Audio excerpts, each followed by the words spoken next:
Robinson Crusoe by Daniel Defoe. Retold by Roy Macmillan. Read by Jonathan Keeble.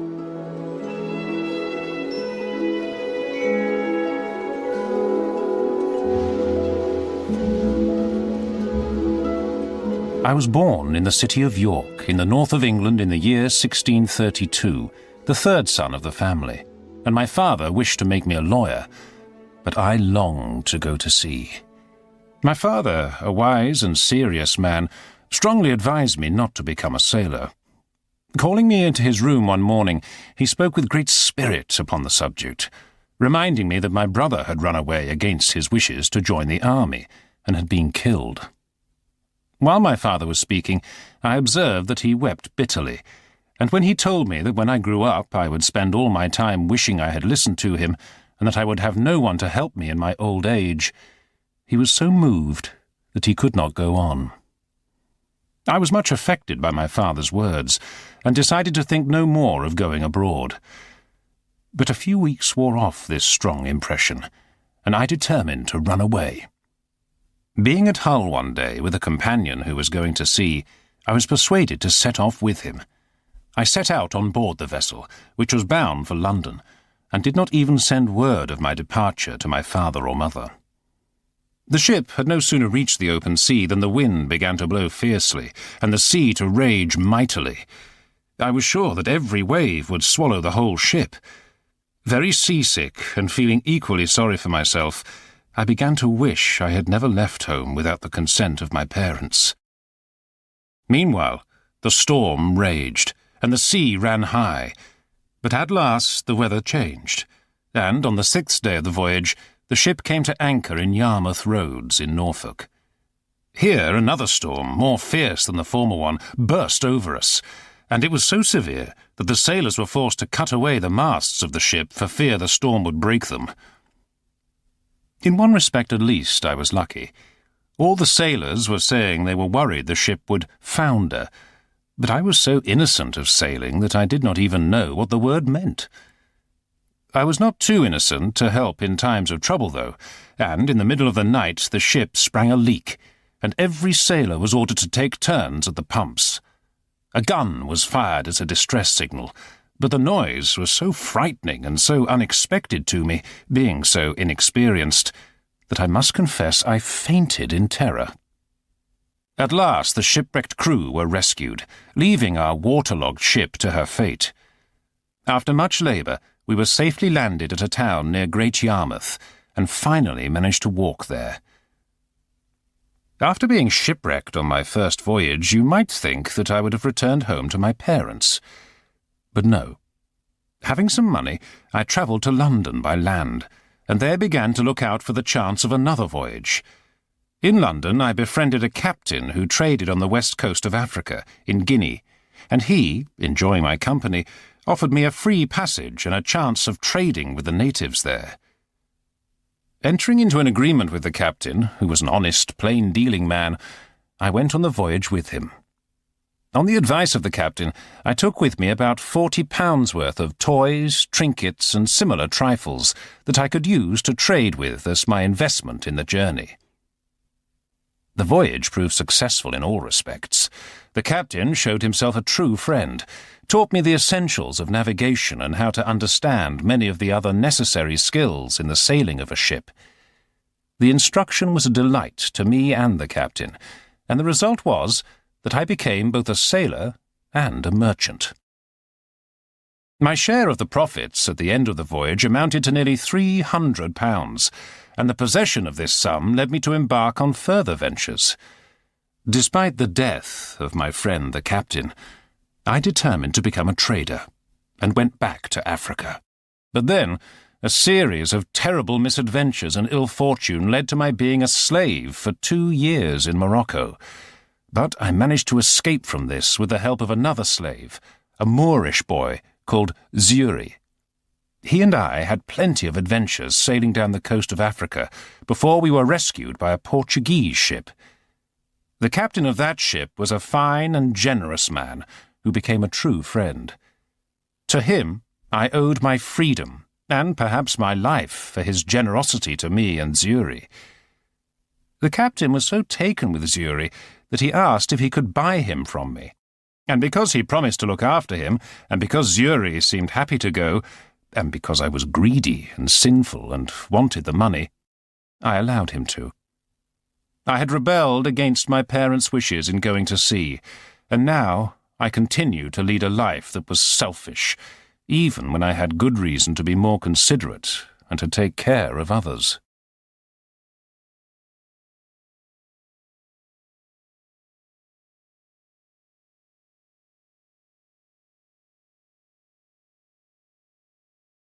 The Portuguese captain set me down in Brazil, where I established a plantation, which prospered very well, and I slowly became a successful planter.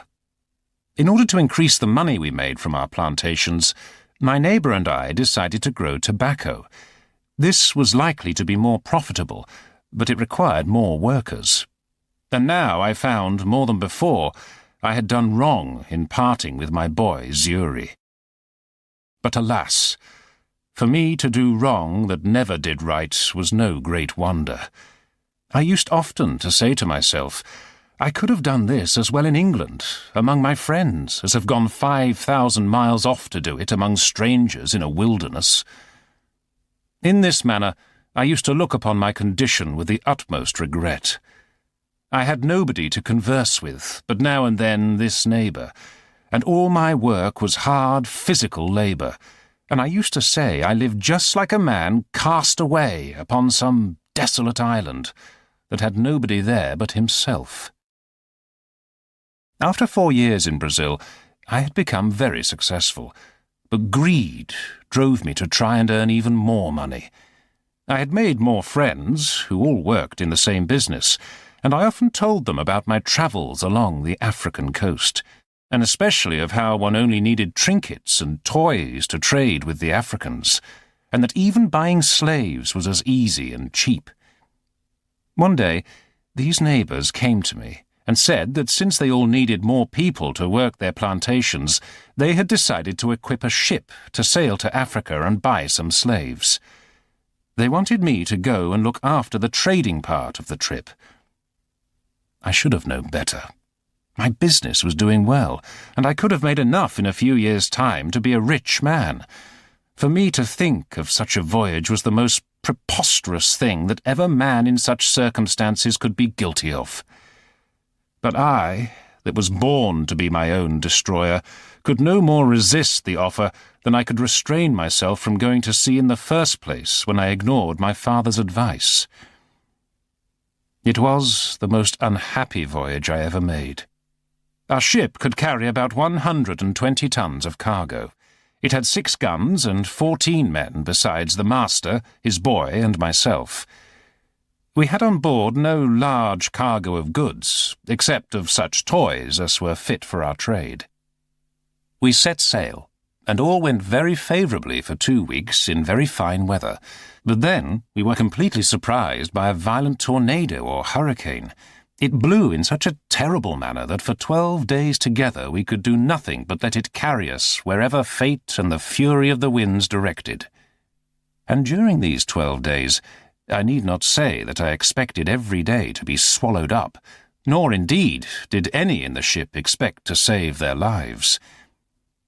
In this distress, besides the terror of the storm, one of our men died of a fever, and one man and the boy were washed overboard.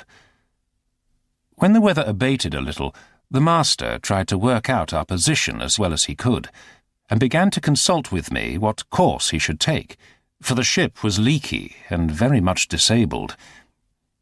We recognized that we could not get across the Atlantic to Africa without assistance, and decided to try and find our way to one of the islands owned by the English.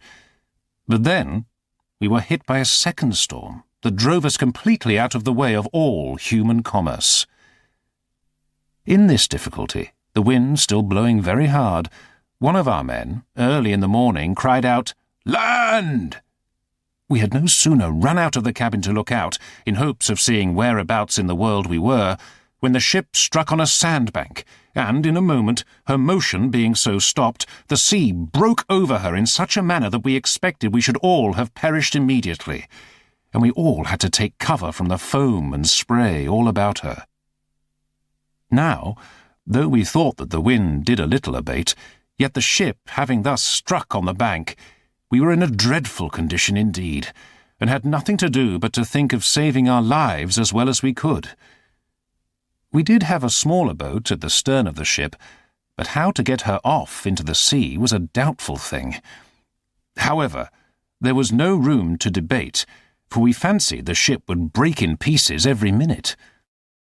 In this distress, the mate of our vessel laid hold of the boat and, with the help of the rest of the men, got her slung over the ship's side, and getting all into her, being 11 in number, let go, and committed ourselves to God's mercy and the wild sea. And now our case was very dismal indeed. We all saw plainly that the sea went so high that the boat could not stay afloat, and that we should be certainly drowned. As to putting up any sails, we had none, nor, if we had, could we have done anything with them. So we worked at the oar towards the land, though with heavy hearts, for we all knew that when the boat came nearer the shore, she would be dashed in 1,000 pieces by the crashing waves of the sea.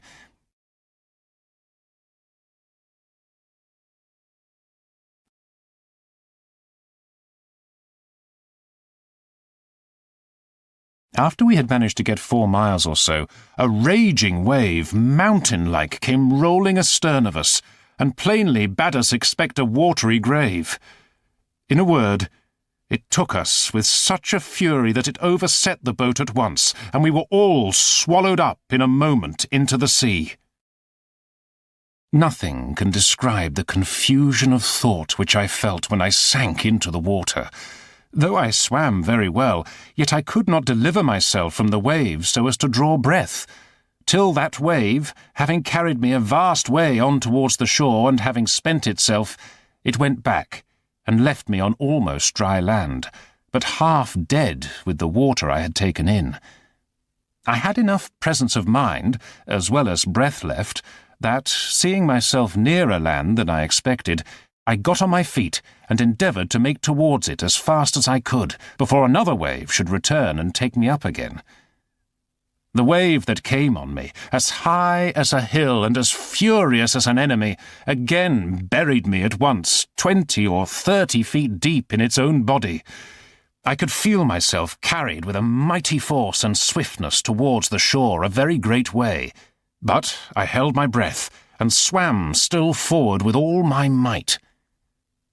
I was ready to burst with holding my breath, when, to my immediate relief, I found my head and hands shoot out above the surface of the water, and though it was not 2 seconds of time that I could keep myself so, yet it relieved me greatly, giving me breath and new courage. I was covered again with water a good while, but not so long but I held it out. When I sensed that the wave had broken on the shore and the water started returning, I braced myself against it and pushed forward with all my strength. Then, when I had a chance, I ran with what strength I had, farther towards land. Twice more I was lifted up by the waves and carried forwards. The last of those 2 was nearly fatal. The sea dashed me against a piece of rock with such force as it knocked me out briefly and left me helpless to save myself, for the blow beat the breath, as it were, quite out of my body, and had the sea returned again immediately, I must surely have been strangled in the water. But I managed to recover a little before the return of the waves, and, seeing I should be covered again with the water, I resolved to cling fast to a piece of the rock, and so to hold my breath, if possible, till the wave went back.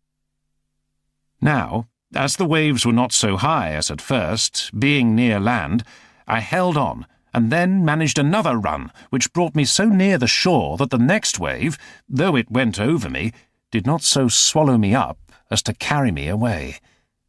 The next run I took, I got to the land, where, to my great comfort, I clambered up the cliffs of the shore and sat me down on the grass, free from danger, and quite out of reach of the water.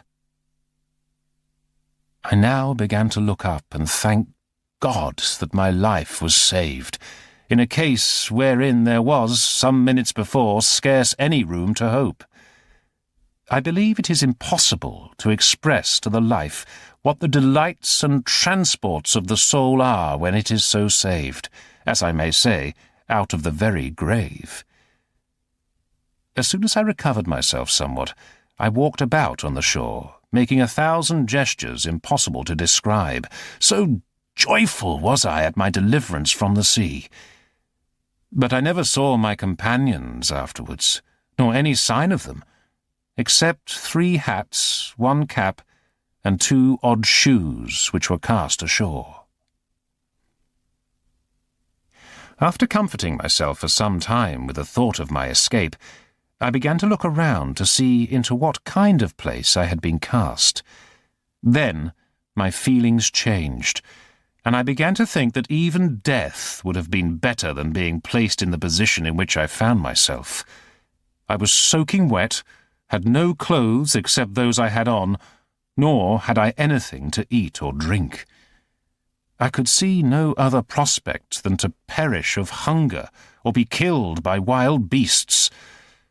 To make the matter worse, I possess no weapon either to hunt and kill animals for food, or to defend myself against attack from wild creatures. All I possessed was a knife, a pipe, and a little tobacco. Having found a stream of fresh water, I drank of it, put a little tobacco in my mouth to deaden the feeling of hunger, cut a short, stout stick with which to defend myself, climbed a tree in which to rest, and, being very tired, slept more soundly than I could ever remember among the branches until broad daylight.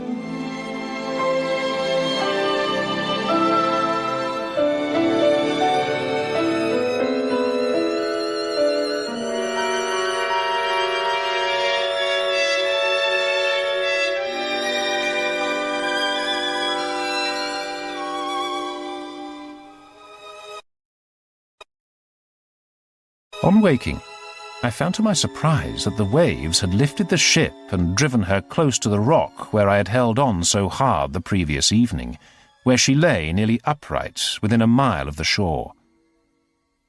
Shortly after noon, when the tide had ebbed so as to leave the ship but a quarter of a mile from the shore, I swam out to her and clambered on board. The angle at which the ship had been forced aground meant that the food stores were still generally dry, so, being very hungry, I was able to fill my pockets with biscuits, which I ate as I searched the ship from end to end. I realized that some kind of boat would be needed for me to get as many useful things as possible from the ship to the shore. But of course there were no boats anywhere.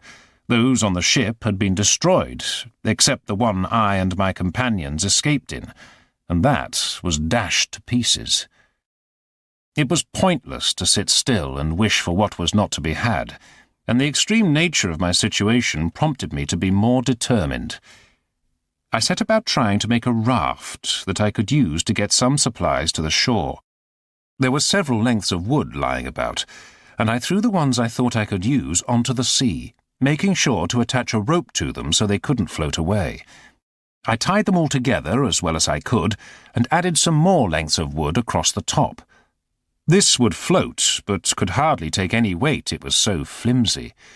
So I went to work cutting a spare mast into 3 lengths, which, with great effort, I attached to my raft. If I had not been so desperate, I am sure I would not have been able to do all this. Then, once I had opened and emptied 3 big cases or trunks, I lowered them onto the raft. I filled one with as much food and drink as I could fit into it, another with weapons, gunpowder, and shot, and I also took the carpenter's tools. I still had to try and navigate back to land, but I was helped by the fact that it was a calm day, the tide was going in, and what little wind there happened to be was blowing towards the shore. I reached land safely, though not without nearly capsizing on more than one occasion, an accident that might have broken my heart. My next work was to explore the country on which I had been cast. So, having armed myself, I climbed a hill, and found to my great distress that I was on an island, completely surrounded by water, which had no sign of human life, and with only some other small rocky islands visible some miles away. All I was sure of was that there were animals on the island, though I didn't recognize any, and I was still fearful there might be wild beasts too. Returning to my raft, I unloaded the cargo, and I thought I might yet get a great many things out of the ship which would be useful to me, and particularly some of the rigging and sails, and I decided to make another voyage to the vessel.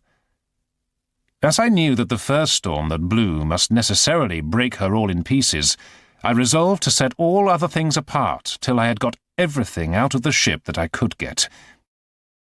I swam out to the ship again and built a second raft, and, having loaded it with more tools, weapons, powder, bullets, and shot, I also took as many clothes as I could find, and bedding, including a hammock. I regained the shore in safety, and my next labour was to make a tent using a sail and some poles, and to place in it any articles that the sun or rain could spoil. Then, blocking up the entrance to my tent for safety, I went to bed for the first time on the island. After this, I made voyages every day for 3 weeks to the vessel, and brought away all that one pair of hands could bring, including more food, plenty of rope, sailcloth, razors and scissors, and I also found about £36 in coins of various nations. I laughed bitterly at this. Oh, you drug money! What use are you to me now? One of the knives is worth more than all of these coins. But then, on second thoughts, I took it away with me. One night it blew very hard, and in the morning, when I looked out, no more ship was to be seen. I thought to myself that I had at least managed to get everything off her that I could. I was now faced with finding somewhere to live. I walked about the shore almost all day to find out a place to fix my habitation, greatly concerned to secure myself from any attack in the night. Towards night, I fixed upon a proper place, under a rock, and marked out a semicircle for my encampment.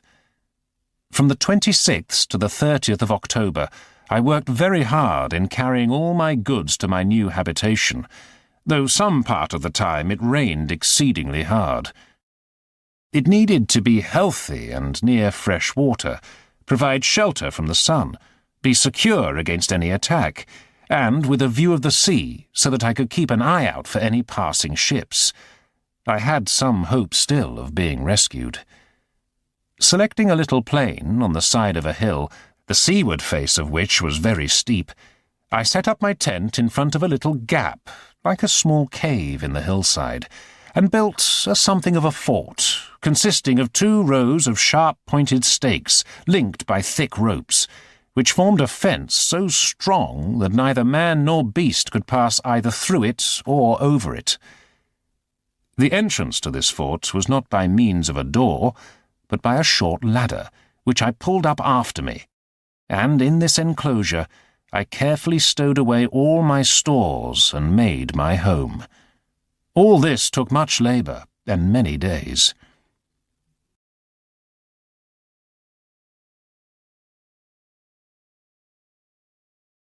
Despite all this work, preparing a place to live and securing myself and my stores, I had a dismal prospect of my condition. I had been driven hundreds of miles off course to this island, and I had reason to believe I would end my life in this desolate place. The tears would run plentifully down my face at these reflections, thinking myself without help, abandoned, and so entirely depressed that it seemed hardly rational to be thankful for such a life. But then I reflected that I was at least still alive, that I had been spared, where my companions had not. I thought to myself, why were you singled out? Is it better to be here or there? And then I pointed to the sea. All evils are to be weighed against the good that is in them, and with what worse attends them. After all, I had all the means of surviving, even to guns and ammunition, tools and bedding, for as long as I might live. Every day, when it was not raining, I would go out hunting, then would spend some time working. Then, as it was excessively hot, I would sleep in the afternoon, then do more work in the evening, making everything as habitable as I was able. I had been cast upon my island on the last day of September, and, after I had been there for 10 or 12 days, it came into my head that I would lose all account of time unless I had some kind of calendar. That I might work the days out correctly, I made a great wooden cross, cutting into it the words, "I came on shore here on the 30th of September, 1659. Then I set up the cross on the shore where I had first landed. On the sides of the cross I cut a notch every day with my knife, every 7th notch being twice as long, and every first day of the month twice as long as the Sunday one. Thus I was enabled to keep my reckoning of days, weeks, months, and years. I must not omit to mention that I carried off from the wreck 2 cats, and that the dog, which was on board the wreck, followed my first cargo to shore, and became my trusty companion for many years. Having put all my stores in order, I went to work to make some necessary articles, and started to make a table and a chair of the short pieces of board which I brought from the ship. I also put up shelves and pegs in my cave, upon which to place or hang my guns, tools, and weapons. Yet I could not forbear getting up to the top of a little mountain and looking out to sea, in hopes of seeing a ship, and would sometimes imagine, at a vast distance, that I spied a sail, and pleased myself with the hopes of it, and then, after looking steadily till I was almost blind, lose it quite, and sit down and weep like a child, and thus increase my misery by my folly. But having gotten over these things in some measure, and made all things as handsome about me as I could, as I had brought pens, ink, and paper from the wreck, I kept a journal, in which I wrote a strict account of all my doings as long as my ink lasted. The 31st. In the morning, I went out into the island with my gun, to seek for some food and discover the country. I found there were herds of wild goats here. November the 1st. I set up my tent under a rock, making it as large as I could, with stakes driven in to swing my hammock upon. November the 3rd. I went out with my gun, and killed 2 fowls like ducks, which were very good food. November the 4th. This morning I began to organize my daily activities. Every morning I walked out with my gun for 2 or 3 hours, if it did not rain, then employed myself to work till about 11 o'clock, then eat what I had to live on. And from 12 to 2 I lay down to sleep, the weather being excessively hot, and then, in the evening, to work again. The working part of this day and of the next were wholly employed in making my table, for I was yet but a very sorry workman, though time and necessity made me a complete natural mechanic soon after, as I believe they would do anyone else. November the 5th.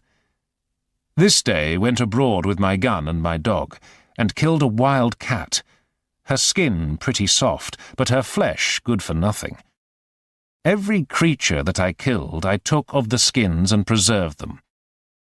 Coming back by the seashore, I saw many sorts of sea birds, which I did not recognize. November the 7th. Now it began to be settled fair weather. It took a full 5 days to make me a chair, and with much ado brought it to a tolerable shape, but never to please me. And even in the making I pulled it in pieces several times. November the 13th.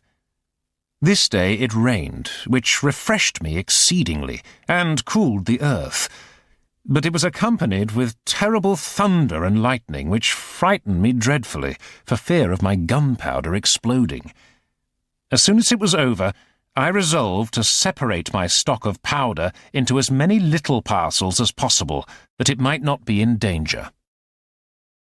November the 17th.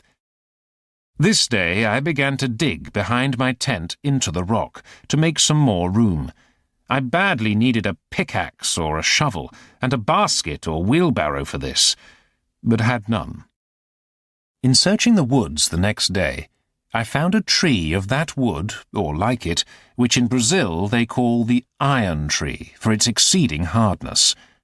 With great labour, and almost spoiling my axe, I cut a piece and brought it home. I worked this, little by little, into the form of a shovel or spade.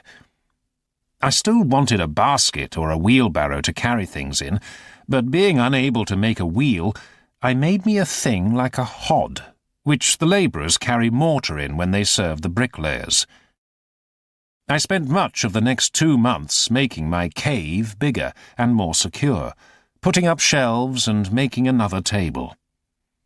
I continued building my defences, except when the rains prevented me from working. I was never able to make a large cask for holding water, though I spent many weeks trying. I did manage, however, to make a few simple candles from the fat of any animals I killed. In the midst of my labours, I found a little bag in which barley had been kept in the ship on a previous voyage. I saw nothing in the bag but husks and dust, and, as I wanted to use it for some other purpose, I shook out the husks. This was before the rainy season, and, not expecting that anything would happen, I forgot all about the matter. About a month afterwards, however, I was surprised to see green shoots appearing, and, in a day or two, I discovered that I had some 10 or 12 ears of barley growing at my door. I was at first grateful to God and Providence for such a miracle, and I began to bless myself that such a prodigy of nature should happen upon my account. And there were too some other straggling stalks, which proved to be stalks of rice. But my gratitude soon waned, and I thought it was surely no more than natural. I gratefully saved these grains, however, sowing them next season, and, by continuing the process for 4 years, was able to supply myself with barley and rice. One day, as I was busy behind my tent, just at the entrance into my cave, I was terribly frighted with a most dreadful, surprising thing indeed, for all on a sudden I found the earth come crumbling down from the roof of my cave, and from the edge of the hill over my head, and 2 of the posts I had set up in the cave cracked in a frightful manner. I was heartily scared, and I plainly saw it was a terrible earthquake, for the ground I stood on shook 3 times at about 8 minutes' distance, with 3 such shocks as would have overturned the strongest building, and a great piece of the top of a rock, which stood about half a mile from me next the sea, fell down with such a terrible noise as I never heard in all my life. I perceived also the very sea was put into violent motion by it, and I believe the shocks were stronger under the water than on the island. The fear of being swallowed up by an earthquake troubled me so much that I could not sleep peacefully at night. Yet I felt afraid to lie without a fence around me, lest I might be attacked by savage animals or men. I resolved, therefore, to build a wall with piles and cables in a circle, as I had already done, and set up my tent in it when the work was finished. A storm following the earthquake had driven some parts of my broken ship to the shore, so I could get more iron and timber. I began at once, but the bad condition of my tools caused me great anxiety. I had 3 large axes and any number of small hatchets, but they had been so much used for cutting hard and knotty wood that their edges were notched and blunt. For 2 whole days I sharpened my tools, and then I was able to cut out the beams from the ship. This took a long time, but it provided me with employment and supplied me with many useful articles.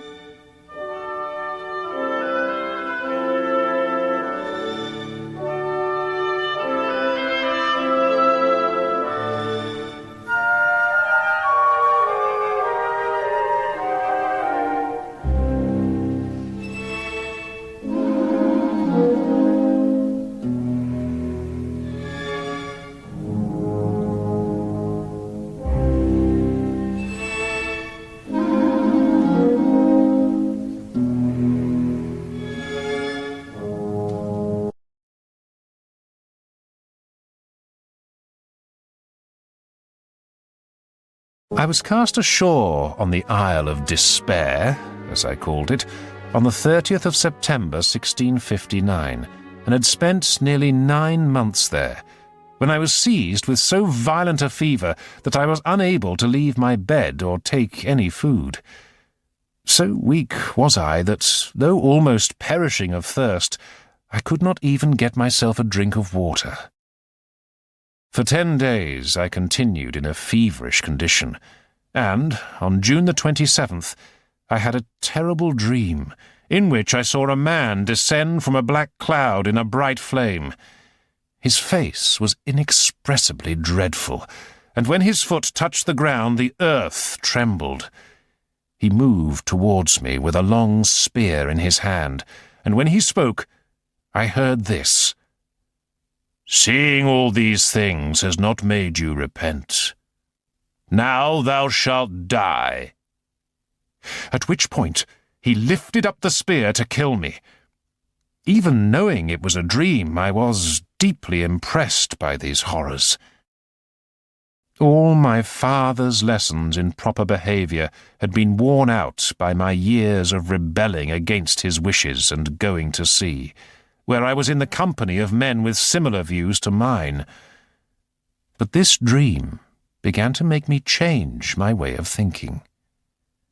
When I was feeling slightly better, I went for a little walk, sat down on the ground, and looked on the sea which was just before me, very calm and smooth.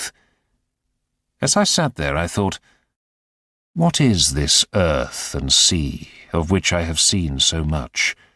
From where is it produced?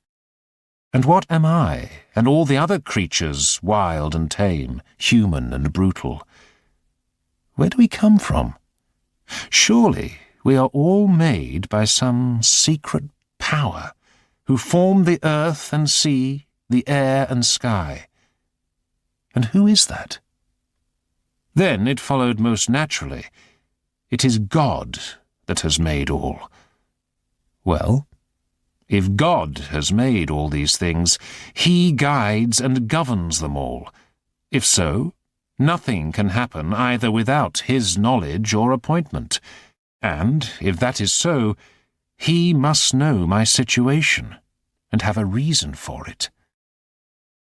I thought deeply on all these things, and began to closely read the Bible that I had brought from the ship, and in doing so, I began to see my position on the island differently. I looked back upon my past life with horror, when I had disobeyed my father and behaved so badly, and all I wanted was forgiveness from the guilt that bore down on all my comfort. As for my solitary life, it was nothing. I did not so much as pray to be delivered from it or think of it. It was all of no consideration in comparison to this. I then returned to my retreat, and soon afterwards fell into a sound sleep, and when I awoke, I found myself exceedingly refreshed, and my spirits lively and cheerful. Having got up, I felt stronger than I had been the day before, and what was still better, very hungry. My condition began now to be, though not less miserable as to my way of living, yet much easier to my mind, and I found great comfort, which until now I had never experienced. Also, as my health and strength returned, I made a greater effort to furnish myself with everything that I wanted, and make my way of living as regular as I could. Having been 10 months on the island, I began to survey it, and in my wanderings I discovered a wondrous fertile valley, in which I found tobacco, sugar canes, and melons, all wild and not offering much fruit, and grapes on vines which climbed up the trees. The latter I dried in the sun, and so made raisins of them. Cocoa, orange, and lemon trees were also abundant, but being wild they too did not yield much. But the juice of the limes I collected was very refreshing when squeezed into water. I was so enamoured of this fruitful part of the island that I wondered whether I should move here. But I realised that the place where I was already established offered me a view of the sea, and that although it was extremely unlikely that any other ship would pass by or ever land there to rescue me, yet to enclose myself among the hills and woods in the centre of the island was to anticipate my slavery, and would make it not only improbable I should ever be found, but impossible. So instead I built a kind of shelter, surrounded with a strong fence. I fancied now that I had my country house and my sea-coast house, and this work employed me till the beginning of August. September the 30th. I was now come to the unhappy anniversary of my landing. I counted up the notches on my post and found I had been on shore 365 days. I kept this day as a solemn fast, and not having tasted the least refreshment for 12 hours, even till the going down of the sun, I then ate a biscuit cake and a bunch of grapes and went to bed. A little after this my ink began to fail me, and so I contented myself to use it more sparingly and to write down only the most remarkable events of my life. I discovered that the seasons of the year might generally be divided, not into summer and winter, as in Europe, but into the rainy seasons and the dry seasons, 2 of each. But I bought all my experience before I had it. For example, having found those grains of barley and rice growing, and saving them up to sow later, I decided to plant them after the rainy season. But I was aware that I did not yet know when the best time to sow them was, so I only planted half of them. It was as well that I did so, for not one grain of what I sowed this time came to anything. Because the dry season followed their planting, the seeds had no moisture to help them grow. As a result of that experiment, I planted the remaining grain just before the rainy season. I only had a small quantity, but by this I was made master of my business, and knew exactly when the proper season was to sow, and that I might expect 2 seed times and 2 harvests every year. While this barley was growing, I discovered that the trees I had used to make the hedge around my shelter in the fruitful valley showed strong signs of growth. I was surprised, and yet very well pleased, to see the young trees grow, and it is scarce credible how beautiful a figure they grew into in 3 years, so that the hedge was a circle of about 25 yards in diameter, yet the trees soon covered it, and it was a complete shade, sufficient to lodge under all the dry season. After I had found, by experience, the ill consequences of being outside in the rain, I used the rainy season to make a great many baskets. It proved of excellent advantage to me now that when I was a boy I used to take great delight in watching the local basket-makers, and being, as boys usually are, irritatingly keen to help and sometimes lending a hand, I knew the methods, and I wanted nothing but the materials. It occurred to me that I might use the small young branches of the trees near my country shelter, and they proved much to the purpose. Having thus passed the rainy season in comparative comfort, I resolved to survey the island again. So, taking my gun, my hatchet, and a good supply of food, I set out, accompanied by my dog. I found that the other side of the island, from where I had established my home, was much pleasanter. The open or savanna fields sweet, adorned with flowers and grass, and full of very fine woods. I saw abundance of parrots, and wanted to have caught and tamed one and taught it to speak to me. I did, after some painstaking, catch a young parrot, and I quickly taught him to know his own name, and at last to speak it out pretty loud. "Ball," which was the first word I ever heard spoken in the island by any mouth but my own. And I taught him to call me by name very familiarly. I had no want of food, and of that which was very good too, especially goats, pigeons, and turtle, which, added to my grapes, meant I had food as fine as any London market could provide. And though my case was deplorable enough, yet I had great cause for thankfulness that I was well served with food. Indeed, I had rather plenty, even to dainties. During the course of this exploration, my dog caught a young kid goat. I, running in to take hold of it before the dog killed it, managed to save it. I had a great mind to bring it home if I could. I had often been musing whether it might not be possible to get a kid or two, and so raise a breed of tame goats, which might supply me when my powder and shot should be all spent. I made a collar for this little creature, and led him along, though with some difficulty, and then enclosed him and left him. After being hungry for a little time, he became tame in the enclosure, and his tameness increased when I fed him. And as I continued to feed it, the creature became so loving, so gentle and so fond, that it became from that time a domestic pet, and would never leave me afterwards. I found that while I was more contented than I could have imagined living in this desolate place, I knew in my heart that I wanted to be rescued.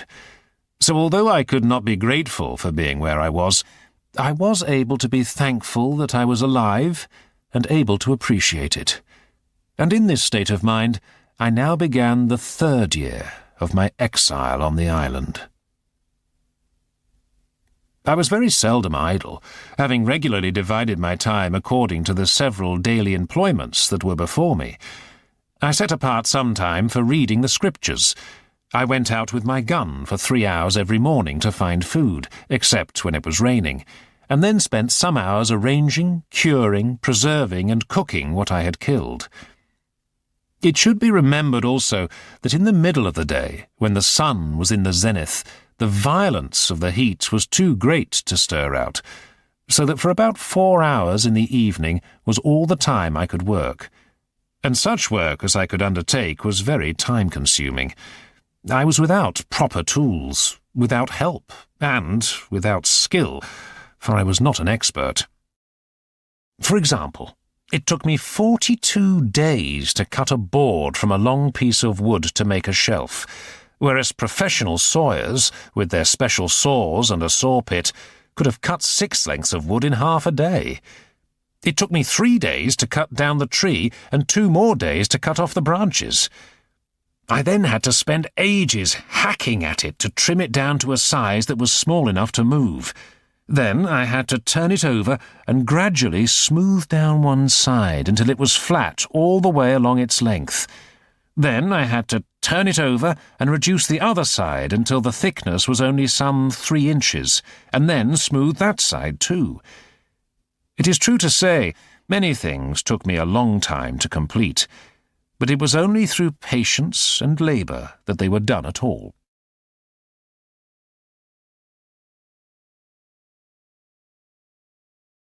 While my barley was growing, I found that I was in danger of losing it all by enemies of several sorts. A fence with which I surrounded my barley plot kept out the goats, but the birds seemed likely to eat the whole crop when it was ready to harvest. Going along by the place to see how it was getting along, I saw my little crop surrounded by birds of various sorts. They flew away as I approached, but came back as soon as I left. I was very provoked by this, fearing that when I ran out of powder and depended upon my crops to survive, these birds would eat all my food and leave me starving. I was so angry that I went up to the hedge and fired my gun into it, killing 3 birds. Picking up the 3 birds I had killed, I treated them the way we treat the worst criminals in England.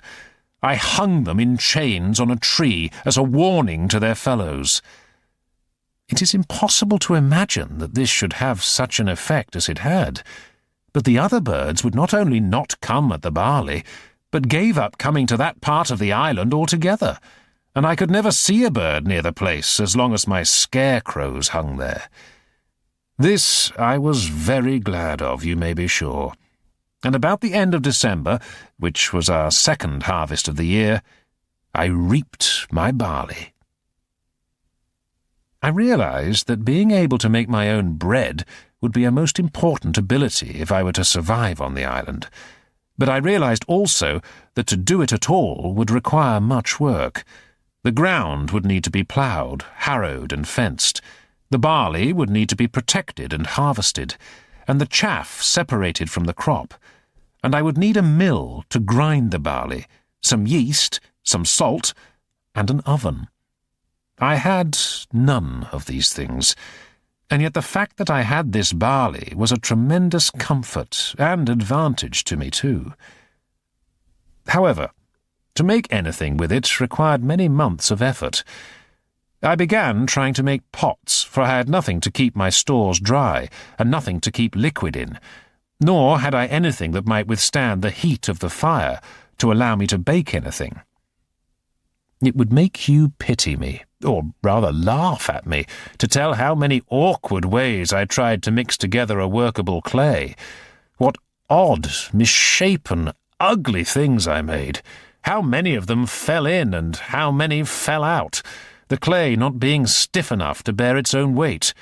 How many were cracked by the heat of the sun, which I was using to try and dry them out, and how many fell in pieces just by moving them immediately before or after they were dried, and, in a word, how, after having laboured hard to find the clay, to dig it, to mix it to the right consistency, to bring it home and mould it, I could not make above 2 large earthen ugly things, I cannot call them jars, in about 2 months' labour. But one day, as I was tending the fire, I saw a small broken piece of clay that had landed in the fire. It was as hard as stone, and this gave me an idea. I could not make a kiln, the way real potters do, but I created a pile of earthen pots and built up a fire all round it. In the middle of the pile I saw some pots turning red, like the broken shard had done. After hours of heating and then slow cooling, I had managed to make 3 good small pots. No joy at a thing of so mean a nature was ever equal to mine when I found I had made an earthen pot that would bear the fire, and within moments I was cooking something in it. Next to do was to make myself something to grind my barley in, which would need a hollow vessel and something I could use to crush the barley. I began by trying to find a rock from which I might hollow a space, but soon turned to wood, which was indeed easier. I shaped a large piece with an axe and a hacksaw, and then, with infinite labour, made a hollow place in it using fire, as the Brazilians do with their canoes. I then made a big beater using the heavy ironwood, and these I set aside in preparation for the next harvest of barley. I decided that since I could get no yeast, there was no point in troubling about it. But even with a plentiful supply of barley, I could not make bread without an oven. I managed to create one by making rough squares of clay which I placed in front of the fire. Then, when the fire was burnt to embers, I placed these embers onto the squares of clay until they were very hot.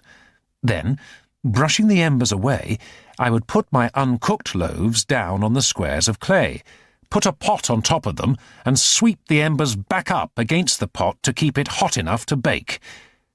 And thus, as well as in the best oven in the world, I baked my barley loaves, and became in little time a good pastry cook into the bargain, for I made myself several cakes and puddings of the rice. It need not be wondered at if all these things took me up most part of the 3rd year, and in the intervals of these things I had my new harvest and farming to manage.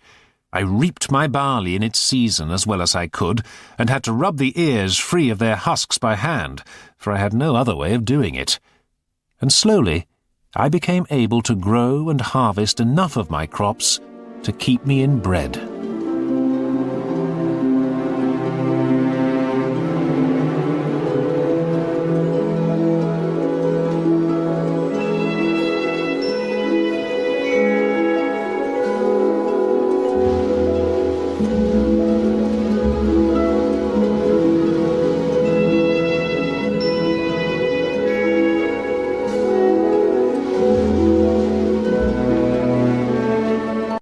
I had spied some land far distant from the other side of the island, and although I later realized that to try and get to it was dangerous, and that I had no idea whether it was any safer than where I was, nor any certainty of how to navigate there, yet I was so enchanted by the idea of escape of some kind that I decided to build a boat.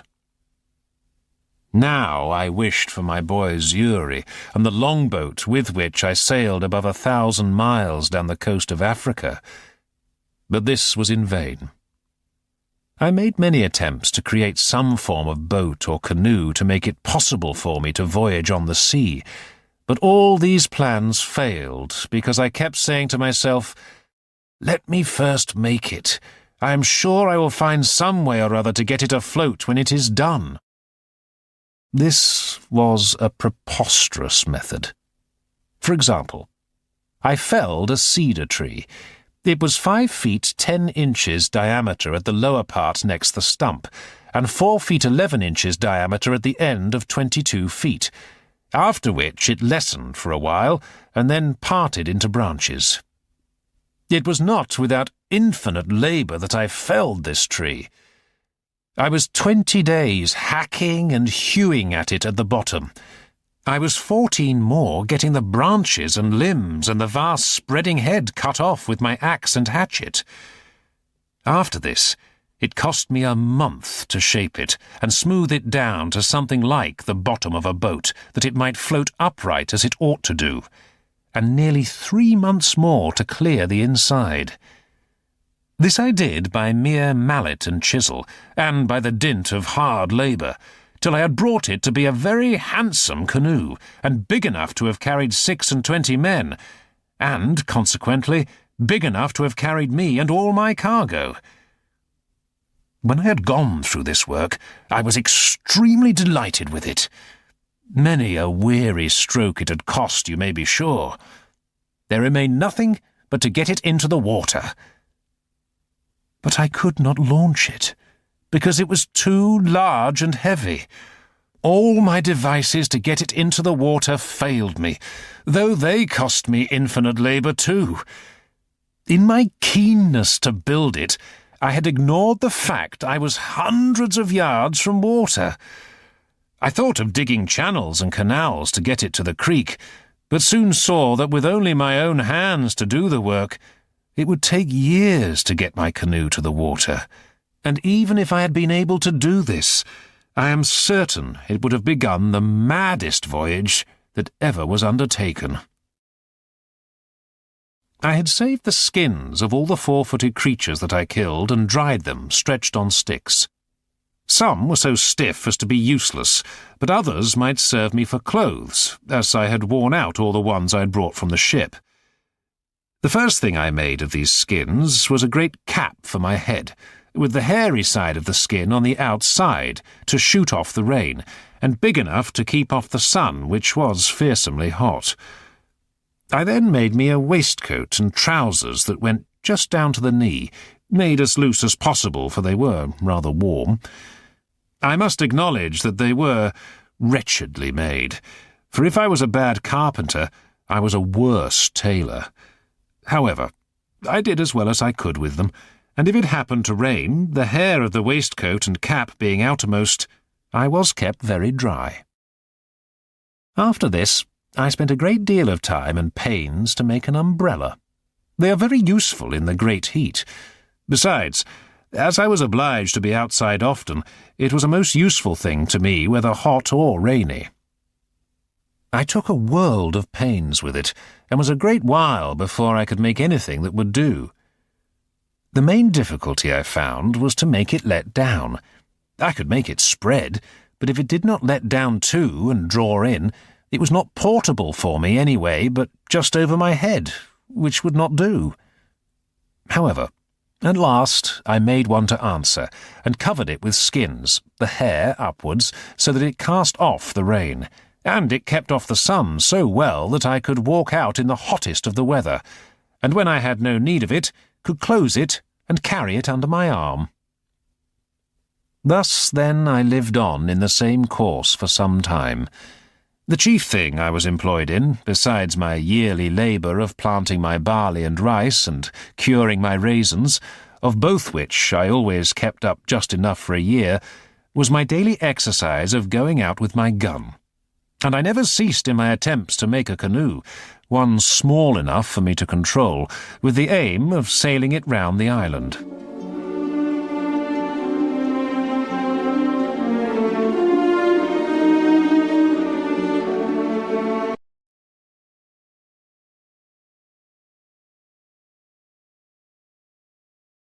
On the 6th of November, in the 6th year of my reign, or captivity, which you please, I set out in a canoe fitted with a small sail and enough provisions to last me some days, with my umbrella set up at the stern to protect me from the sun while I steered. But I am a warning to all rash and ignorant navigators. A fierce current took me out to sea and left me feeling even more despairing than before. We never know how to value what we enjoy but by the want of it. It is scarcely possible to imagine the consternation I was now in, being driven from my beloved island, for so it appeared to me now to be, some 6 miles out to sea. Much hard work and great good fortune was required to bring me back to land.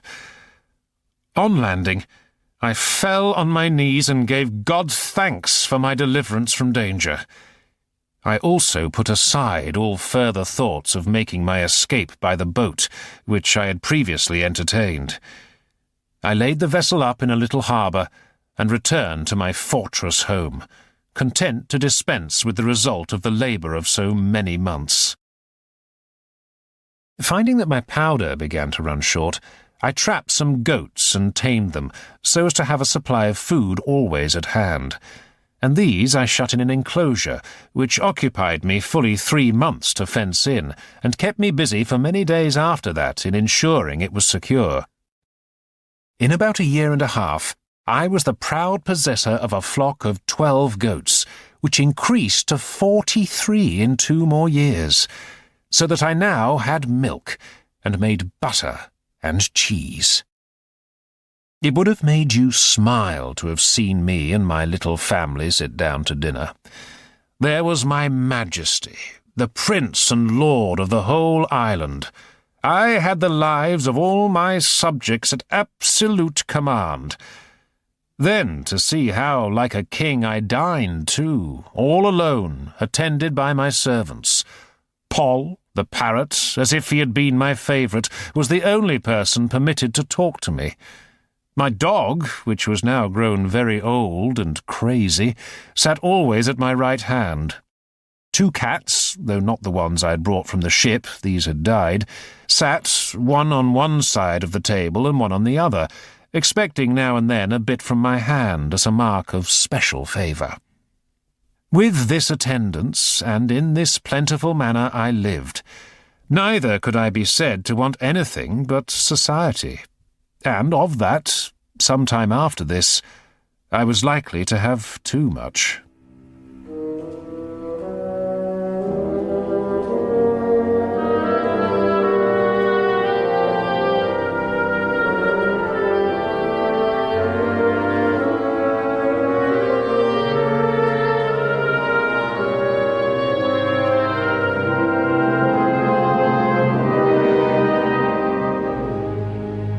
One day, about noon, going towards my boat, I was exceedingly surprised with the print of a man's naked foot on the shore, which was very plain to be seen in the sand.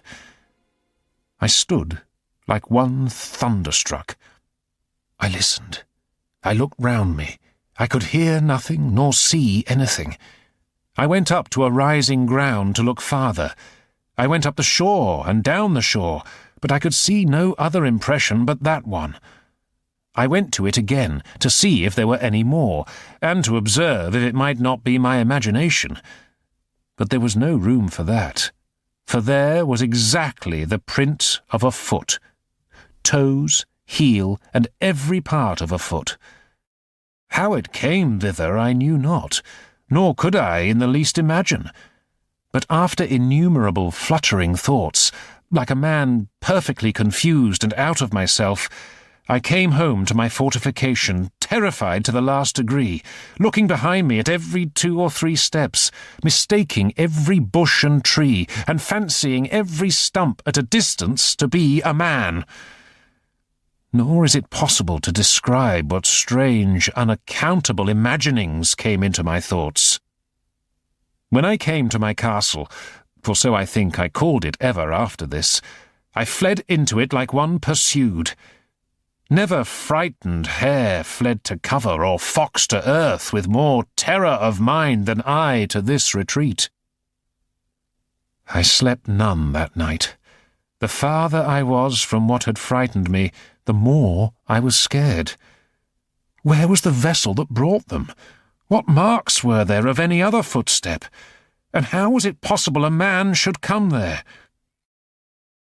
I presently concluded then that it must be some of the savages from the land opposite who had wandered out to sea in their canoes, and either driven by the currents or by contrary winds, had arrived on the island, and had been on shore, but were gone away again to sea, being as loath, perhaps, to have stayed in this desolate island as I would have been to have had them. Then terrible thoughts racked my imagination about their having found out my boat, and that there were people here, and that, if so, I should certainly have them come again, in greater numbers, and devour me, for they would be sure to be savage cannibals. That if it should happen that they should not find me, yet they would find my enclosure, destroy all my barley, and carry away all my flock of tame goats, and I should die of starvation. Thus my fear banished all my religious hope, all that former confidence in God that had so much sustained me. How changeable a creature man is! This was exemplified in me at this time in the most lively manner imaginable, for I, whose only affliction was that I seemed banished from human society, that I was alone, circumscribed by the boundless ocean, cut off from mankind and condemned to what I call silent life, that I should now tremble at the very apprehensions of seeing a man, and was ready to sink into the ground at but the shadow or silent appearance of a man having set his foot in the island. Such is the uneven state of human life. In the middle of these thoughts and fears, it occurred to me one day that all this might be a mere imagination of my own, that this foot might be the print of my own foot. Encouraging myself, therefore, with the belief that this was nothing but the print of one of my own feet, and that I might be truly said to start at my own shadow, I began to go abroad again, and went to my country house to milk my flock.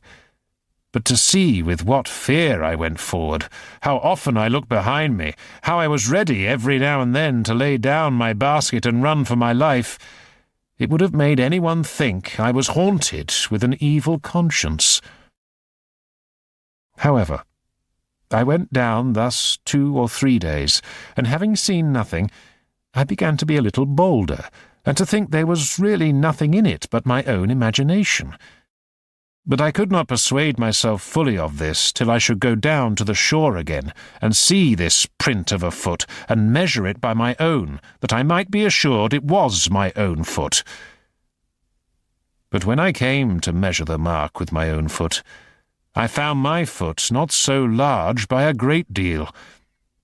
This filled my head with new imaginations, and I shook with cold like one who is ill, and went home again, filled with the belief that some man or men had been on shore there.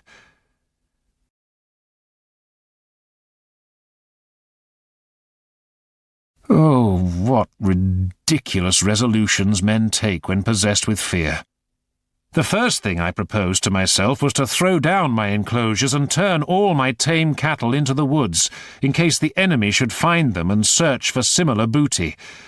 Then to dig up my 2 barley fields, then to demolish my home and tent, so that they might not see any signs of habitation, and be prompted to look farther in order to find out the persons inhabiting. Thus fear of danger is 10,000 times more terrifying than danger itself. After keeping myself awake with these and similar fears, I fell into a deep sleep, and awoke with my mind much better composed. And upon debate with myself, I concluded that this island, which was so exceedingly pleasant and fruitful, was not so entirely abandoned as I might imagine, that although there was no one who lived on the spot, yet that there might sometimes come boats from other islands, perhaps when they were driven by crosswinds, that I had lived there 15 years now, and had not met with the least shadow or figure of any people yet, and that the most danger I could expect came from the accidental landing of people who were probably driven here against their wills, so they did not stay, but left again with all possible speed, and that therefore I had nothing to do but to find some safe retreat in case I should see any savages land upon the spot. Therefore, I decided to make further fortifications in the manner of a semicircle, at a distance from my wall, just where I had planted a double row of trees beforehand. I also strengthened the wall I had built, and included 7 little holes, each big enough for a musket, and set one at each hole, keeping it in place with a frame. I then added more and more trees and saplings in the area, so that in 5 or 6 years' time I had a wood before my dwelling, growing so monstrously thick and strong that it was indeed perfectly impassable, and no men, of what kind soever, could ever imagine that there was anything beyond it, much less a habitation. Some time after the adventure of the footprint, I climbed a hill to get a view of the sea, and came down the hill to a part of the island I did not know at all. And there I was soon convinced that seeing the print of a man's foot was not such a strange thing as I imagined, and were it not for the special providence that I had landed on the side of the island where the savages never came, I should have known that nothing was more frequent than for the canoes from the land I had spied before, when they happened to be a little too far out at sea, to shoot over to that unknown side of the island for harbour. I would have known, too, that they often met and fought in their canoes, and the winners would bring any prisoners here, where, according to their dreadful custom, being all cannibals, they would kill, and eat them too. I found this out, because when I came down the hill to the shore, I was perfectly confounded and amazed, nor is it possible for me to express the horror of my mind at seeing the shore spread with skulls, hands, feet, and other bones of human bodies. And particularly I observed a place where there had been a fire made, and a circle dug in the earth, like a cockpit, where I supposed the savage wretches had sat down to their human feastings upon the bodies of their fellow creatures.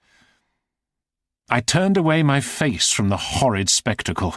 My stomach grew sick, and I was just at the point of fainting when I vomited with uncommon violence. I was a little relieved, but could not bear to stay in the place a moment, so I got up the hill again with all the speed I could, and walked on towards my own habitation.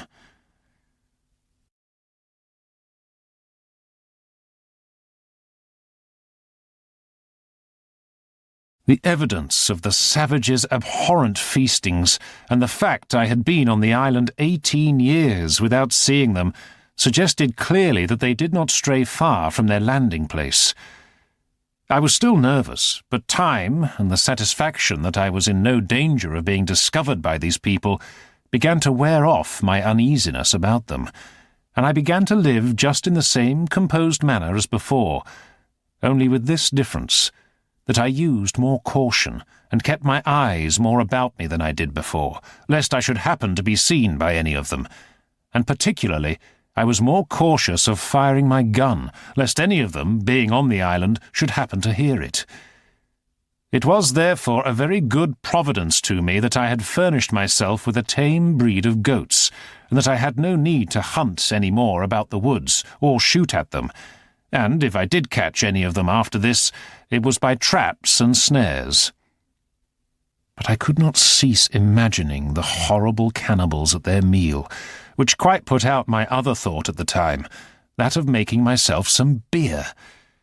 I had no hops, no yeast, no kettle to boil it in, and yet, with all these things wanting, I verily believe, had I undertaken it, I might have brought it to pass, for I seldom gave anything over without accomplishing it, when once I had it in my head to begin it. But my invention now ran quite another way. For night and day I could think of nothing but how I might destroy some of the monsters in their cruel, bloody entertainment, and, if possible, save the victim they should bring hither to destroy. It would take up a larger volume than this whole work is intended to be, to set down all the schemes I plotted for the destroying these creatures. In the end, I found somewhere I could watch for their boats without any danger of being seen. Here I might sit and observe all their doings, and take my full aim at their heads, when they were so close together as that it would be next to impossible that I should miss. Accordingly, I prepared several guns. After I had thus laid the scheme of my design, I made my tour every morning up to the top of the hill to see if any boats were coming near the island or standing towards it. But I began to tire of this hard duty after 2 or 3 months, and my hatred of the cannibals and their actions cooled, and I was able to consider the matter more calmly. What authority had I to be judge and executioner upon these men as criminals, whom heaven had thought fit for so many ages to go unpunished? How do I know what God judges in this particular case? The cannibals did not know they were committing a crime when they killed and ate their captives. They think it no more a crime to kill a captive taken in war than we do to kill an ox, or to eat human flesh than we do to eat mutton. I ought to leave them to the justice of God rather than become murderer myself. Moreover, there was a practical concern. If I killed any of these cannibals, I had best kill them all, for if one survived, he would be sure to return to his home and bring a bigger group of people to revenge upon me, which I did not have the ability to prevent. So all things were in favour of my continuing to hide myself, but this did not make me any less fearful or watchful. Indeed, I looked back with some horror on what would have happened if I had suddenly met the savages when unarmed, or with just one gun. What a surprise I should have been in if, instead of seeing one man's footprint, I had seen 15 or 20 savages, and found them pursuing me, with no possibility of my escaping them. I believe you will not think it strange if I confess that these anxieties put an end to all invention. I had the care of my safety more now upon my hands than that of my food. I cared not to drive a nail or chop a stick of wood now for fear the noise should be heard, much less would I fire a gun, and above all, I was intolerably uneasy at making any fire, lest the smoke, which is visible at a great distance in the day, should betray me. For this reason, I removed that part of my business which required fire, such as burning of pots and pipes, etc., into my home in the woods, where I found, to my unspeakable consolation, a natural cave which went in a long way, and where, I dare say, no savage, had he been at the mouth of it, would be so hardy as to venture in, nor, indeed, would any man else, but one who, like me, wanted nothing so much as a safe retreat.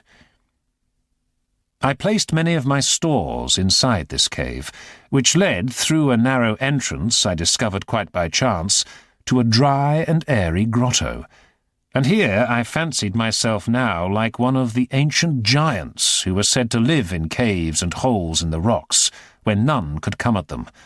For I persuaded myself, while I was here, that if 500 savages were to hunt me, they could never find me out.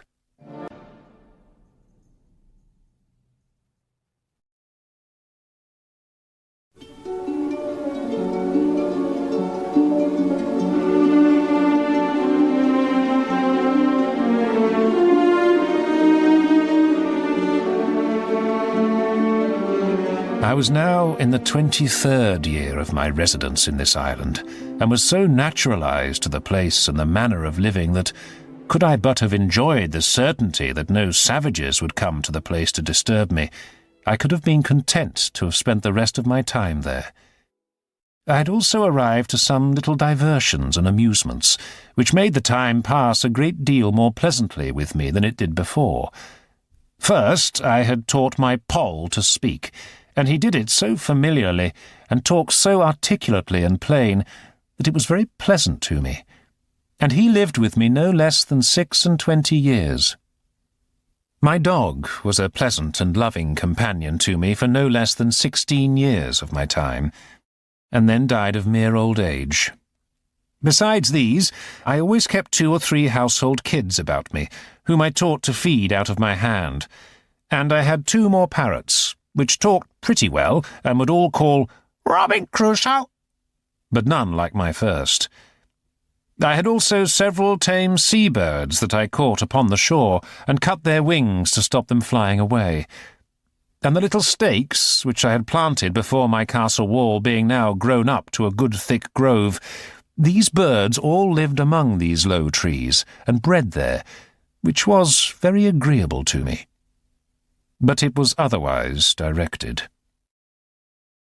It was now the month of December, and going out early one morning, I was surprised at seeing a fire upon the shore on my side of the island. I was indeed terribly surprised at the sight. I felt a sudden return of all my anxieties and apprehensions, and went back into my compound and prepared the defences. But I became eager to know what was happening, and being unable to be in ignorance any longer, I went out with my telescope to a hill where I could see the shore. I presently found that there were 9 naked savages dancing round the fire. It is not easy to imagine what confusion this sight put me into, especially seeing them arrive on my side of the island and so near to me. They were awaiting the change of the tide, it seemed, and once it had come, they sailed off. Once more I felt uneasy, and lived in constant fear of their taking me by surprise. However, it was more than 15 months before any of the savages came to the island again. In the middle of the following May, the 16th day, I think, as well as my poor wooden calendar would reckon, it blew a very great storm of wind all day, with a great deal of lightning and thunder, and a very foul night it was after it. I was taken up with very serious thoughts about my current position, when I was surprised with the noise of a gun, as I thought, fired at sea. This was, to be sure, a surprise quite of a different nature from any I had met with before, for the notions this put into my thoughts were quite of another kind. I started up in the greatest haste imaginable. I brought together all the dry wood I could get at hand, and making a good handsome pile, set it on fire on a hill. The wood was dry and blazed freely, and though the wind blew very hard, yet it burnt well. As soon as my fire blazed up, I heard another gun, and after that several others, all from the same quarter. I plied my fire all night long till day broke, and when it was broad day and the air cleared up, I saw something at a great distance at sea, full east of the island. I looked frequently at it all that day, and soon perceived that it did not move. So I presently concluded that it was a ship at anchor. I took my gun in my hand and ran towards the side of the island nearest the ship, and getting up a hill there, the weather by this time being perfectly clear, I could plainly see, to my great sorrow, the wreck of a ship on those concealed rocks. It seems the rocks being wholly under water, the ship had been driven upon them in the night. Had the sailors seen the island, they would certainly have endeavoured to save themselves by using their boat to get to shore. But as it was, they must have fired their guns for help. This filled me with many thoughts. First, I imagined that upon seeing my light they might have put themselves into their boat and endeavoured to make the shore, but that the sea, running very high, they might have been drowned. Or perhaps their boats had been destroyed by the rough seas before they could use them. Other times I imagined they had some other ship or ships in company, who, upon the signals of distress they made, had taken them up and carried them off. Other times I fancied they were all gone off to sea in their boat, and were carried out into the great ocean, where there was nothing but misery and perishing, and that perhaps they might by this time think of starving, and of being in a condition to eat one another. As all these were but conjectures at best, so, in the condition I was in, I could do no more than look on upon the misery of the poor men, and pity them, which had still this good effect upon my side, that it gave me more and more cause to give thanks to God, who had so happily and comfortably provided for me in my desolate condition, and that, of 2 ships' companies who are now drowned in this part of the world, not one life should be spared, but mine. I cannot explain, by any possible energy of words, what a strange longing I felt in my soul upon the sight of this ship, breaking out with, "Oh, that there had been but one soul saved out of this ship, that I might have had one companion, one fellow creature to have conversed with." In all the time of my solitary life, I never felt so earnest, so strong a desire after the society of my fellow creatures, or so deep a regret at the want of it. I believe I repeated the words, "Oh, that it had been but one," 1,000 times, and my desires were so moved by it that when I spoke the words my hands would clinch together, and my fingers would press the palms of my hands, so that if I had had any soft thing in my hand I should have crushed it involuntarily, and the teeth in my head would strike together and set against one another so strong that for some time I could not part them again.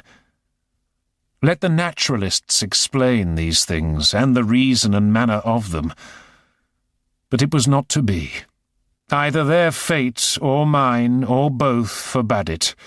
For until the last year of my being on this island, I never knew whether there were any survivors from that ship. It was now calm, and I had a great mind to venture out in my boat to this wreck, because there might be yet some living creature on board whose life I might not only save, but might, by saving that life, comfort my own to the last degree. And this thought clung so to my heart that I could not be quiet night or day, but I must venture out in my boat on board this wreck. I set out in my boat and reached the wreck, which was jammed between 2 rocks. A hungry, half-starved dog jumped out of the ship into my boat, but that seemed to be the only living being left on board.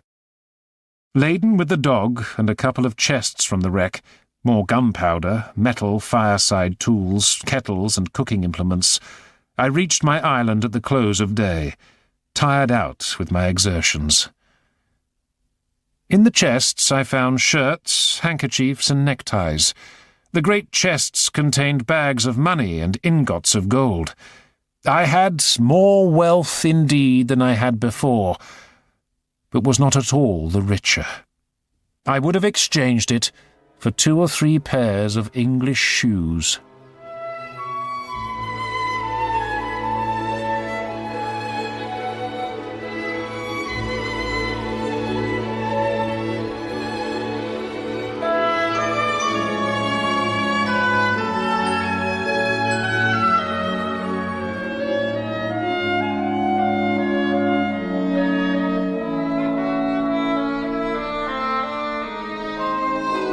For some time I lived easy enough, only that I was more vigilant than I used to be, looked out oftener, and did not go abroad so much. But my unlucky head, that was born to make my body miserable, was filled with projects and designs how I might get away from this island. All my life I have been a reminder of that typical condition of all mankind, that of not being satisfied with what you have. I could, for example, have been a successful planter, worth hundreds of thousands of pounds, had I not set off on that last voyage.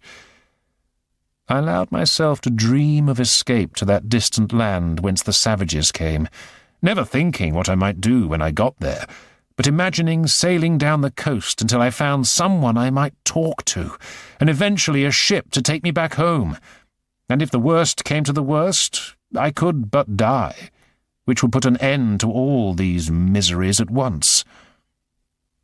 Pray note, all this was the fruit of a disturbed mind, an impatient temper made desperate by the long continuance of my troubles, and the disappointments I had met in the wreck, where I had been so near obtaining what I so earnestly longed for. Somebody to speak to, and to learn from them where I was, and the probable means of my being saved. I had a dream that I rescued some savage from the cannibals, and that he afterwards served me as a guide to the land across the sea. I was under such inexpressible impressions of joy at the prospect of my escape in my dream, that the disappointments which I felt upon waking, and finding that it was no more than a dream, were equally extravagant the other way, and threw me into a very great dejection of spirits. However, I realized that my only way to attempt an escape was to get a savage into my possession, and, if possible, it should be one of their prisoners whom they had condemned to be eaten.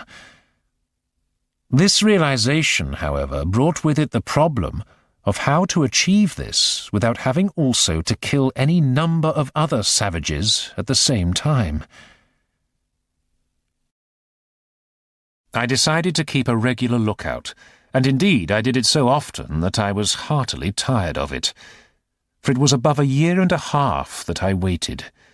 This was very discouraging, and began to trouble me much, though in this case, unlike before, it did not wear off the edge of my desire. But the longer it seemed to be delayed, the more eager I was for it. And then, one morning, I was surprised at seeing no less than 5 canoes come ashore together.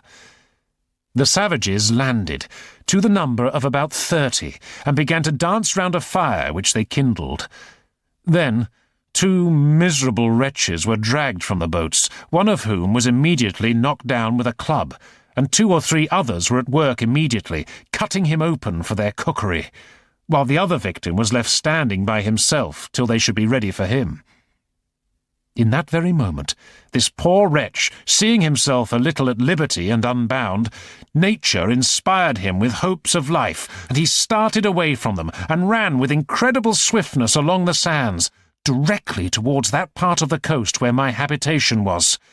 2 of his capturers followed him. It came very warmly upon my thoughts, and indeed irresistibly, that now was the time to get me a servant, and perhaps a companion or assistant, and that I was plainly called by Providence to save this poor creature's life. I now appeared upon the scene, hallooing at first to the fugitive, who was perhaps as frightened by my appearance as by his pursuers. I slowly advanced towards his enemies. I did not wish to fire, lest the noise should bring all the other savages about me, but rushing on the foremost of the cannibals, I felled him with the handle of the gun.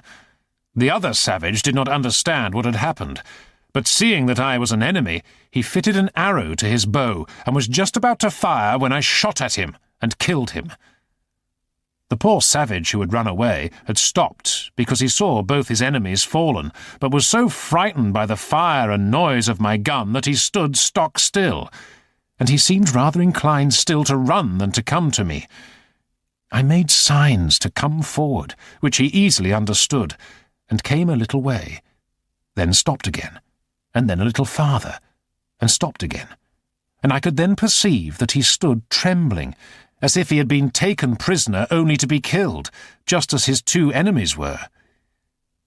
I beckoned to him again to come to me, and gave him all the signs of encouragement that I could think of, and he came nearer and nearer, kneeling down every 10 or 12 steps in thanks for saving his life. I smiled at him and looked pleasantly, and beckoned to him to come still nearer. At length he came close to me, and then he kneeled down again, kissed the ground, and laid his head upon it, and taking me by the foot, set my foot upon his head. This, it seems, meant he was swearing to be my slave forever. I took him up, and made much of him, and encouraged him all I could. But there was more work to do yet, for I perceived the savage whom I had knocked down was not killed, but only stunned with the blow, and began to come to himself. So I pointed to him, and showed the savage that he was not dead. Upon this he spoke some words to me, and though I could not understand them, yet I thought they were pleasant to hear, for they were the first sound of a man's voice that I had heard, my own excepted, for above 25 years. But there was no time for such reflections now.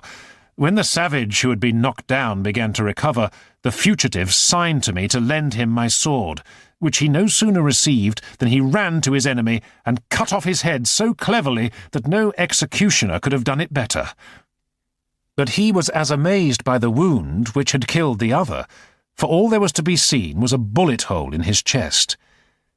I was beckoning to him to come with me, when he signalled back that we should bury the two dead men so that they would not be seen by the others if they followed. So I made signs that he should do so, and in a quarter of an hour he had buried them both. I then brought him along with me to my cave on the other side of the island. Here I gave him bread and a bunch of raisins to eat, and a draught of water, which I found he was indeed in great distress for from his running. And having refreshed him, I made signs for him to go and lie down to sleep, showing him a place where I had laid some rice straw and a blanket upon it. So the poor creature lay down and went to sleep.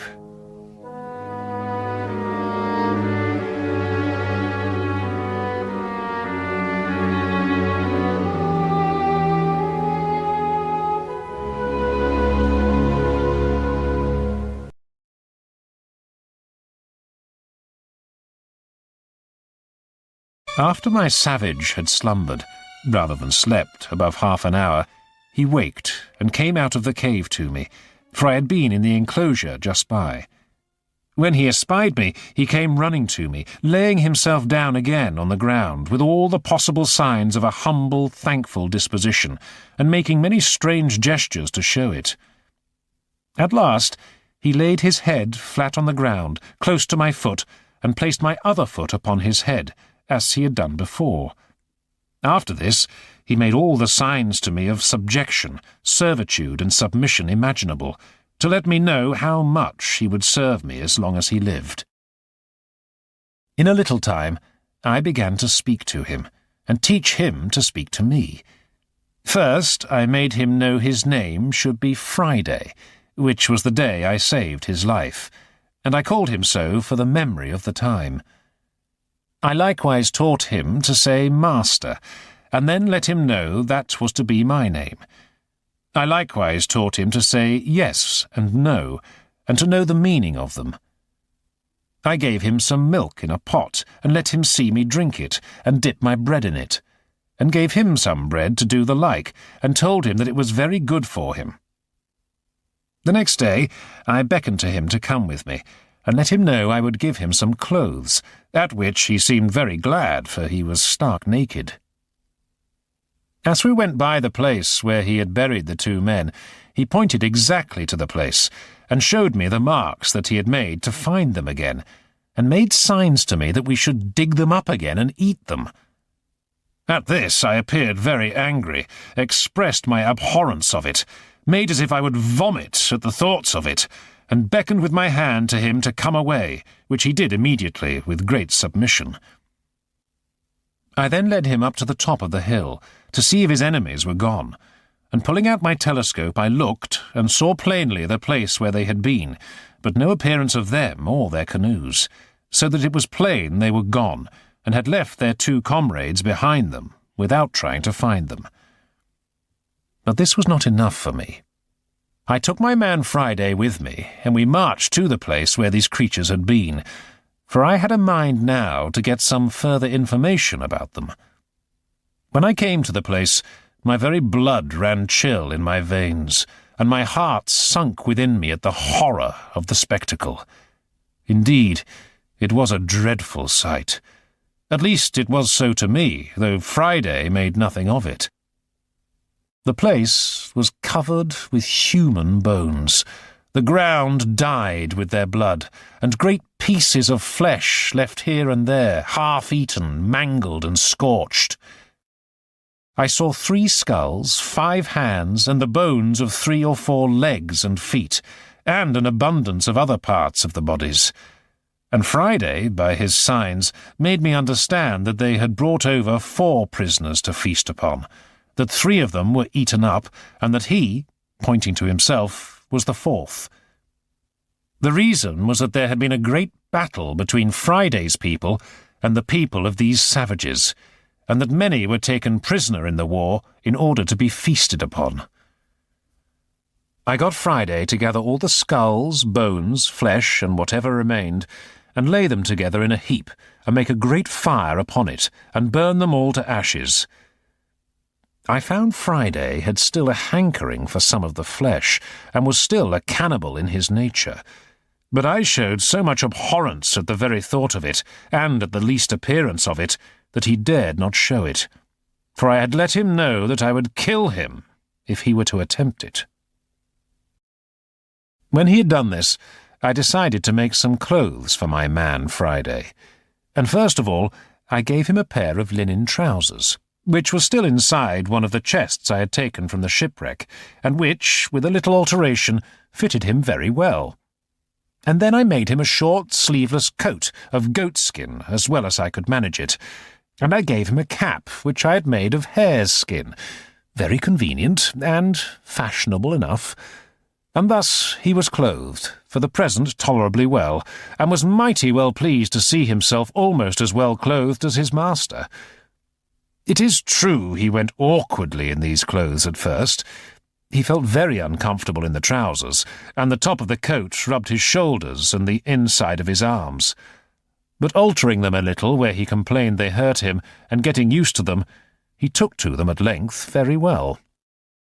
The next thing to consider was where should he sleep. I wanted him to be comfortable, but feel completely safe myself. So I made a little tent for him in the empty area between my 2 rows of fortifications. I arranged it so that Friday could by no way get into the innermost area without making so much noise that it must needs awaken me, for I had placed a kind of trapdoor, which, if it had been attempted on the outside, would not have opened at all, but would have made a great noise. As to weapons, I took them all into my part of the enclosure every night. But I needed none of all this precaution, for never man had a more faithful, loving, sincere servant than Friday was to me. Without rage or anger, sullenness or tricks, to me he was like a child to a father. And I dare say he would have sacrificed his life to save mine upon any occasion whatsoever, and he soon convinced me that I needed to use no precautions for my safety on his account. My next task was to persuade Friday out of eating human flesh. So I took him with me on many hunting trips, and cooked the meat we caught as well as I could for us to eat. Although he could never understand why I added salt to my meat, he felt sick if he added it to his, he gradually came to enjoy the meat of the animals we killed, whether in broths or roasted on a spit, which he very much admired, and gave me to understand that he would never eat human flesh again, at which I was very relieved. I also started showing him how to beat out the barley grain and work it into dough and bake bread, a skill he soon learned, and thereafter he was able to do all such work as well as I. This was the pleasantest year of all the life I led in this place. Friday began to talk pretty well, and understand the names of almost everything I had occasion to call for, and of every place I had to send him to, and talked a great deal to me, so that, in short, I began now to have some use for my tongue again, which indeed I had very little occasion for before. Besides the pleasure of talking to him, I had a singular satisfaction in the fellow himself. His simple, unfeigned honesty appeared to me more and more every day, and I began really to love the creature. And on his side, I believe he loved me more than it was possible for him ever to love anything before. We spoke often about his home, and I slowly learned where it was and how his people sailed from there to here. It seems there was a great current caused by the tides into and out of the mouth of the Orinoco, which enabled them to travel to where I now lived. Friday also told me that to the west of his land there dwelt white bearded men, like me, and pointed to my great whiskers and beard, and that these people had killed much mans. That was his word, by which I understood he meant the Spaniards, whose cruelties in America had been spread over the whole country, and were remembered by all the nations, from father to son. I gradually learned that his land was not so far away, but that to reach it safely would require a boat as big as 2 canoes. This part of Friday's discourse I began to relish very well, and from this time I entertained some hopes that, one time or other, I might find an opportunity to make my escape from this place, and that this poor savage might be a means to help me. And the conversations between Friday and me were such as made the 3 years which we lived there together perfectly and completely happy. After Friday and I became more intimately acquainted, and that he could understand almost all I said to him and speak pretty fluently, though in broken English to me, I told him my own story, how I had lived here and how long. I let him into the mystery of gunpowder and bullet, and taught him how to shoot. I gave him a knife, which he was wonderfully delighted with, and I made him a belt and gave him a hatchet, which was not only as good a weapon in some cases, but much more useful upon other occasions. I described to him Europe, particularly England, how we lived, how we worshipped God, how we behaved to one another, and how we traded in ships to all parts of the world. I gave him an account of the wreck which I had been on board of, and showed him, as near as I could, the place where she lay. But she was all beaten in pieces before and gone. I showed him the ruins of our boat, which we lost when we escaped, and which was now fallen almost all to pieces. Upon seeing this boat, Friday stood, musing a great while, and said nothing. I asked him what it was he was thinking about. At last, says he, "Me see such boat like come to place at my nation." I did not understand him a good while, but at last I understood that a boat like that had come on shore upon the country where he lived, driven there by the weather, with 17 men on board. He went on to say that the men had lived in his country since then. Some time after this, we were on the top of the hill from which I had on a clear day seen the land. Suddenly, Friday began jumping and dancing, and when I asked him what was the matter, he exclaimed, "Oh joy! Oh glad! There's see my country!" I said to him, "Friday, do not you wish yourself in your country?" "Yes," he said, "I would be much, oh, glad to be at my own nation." "What would you do there?" said I. "Would you turn wild again and eat men's flesh again and be as savage as you were before?"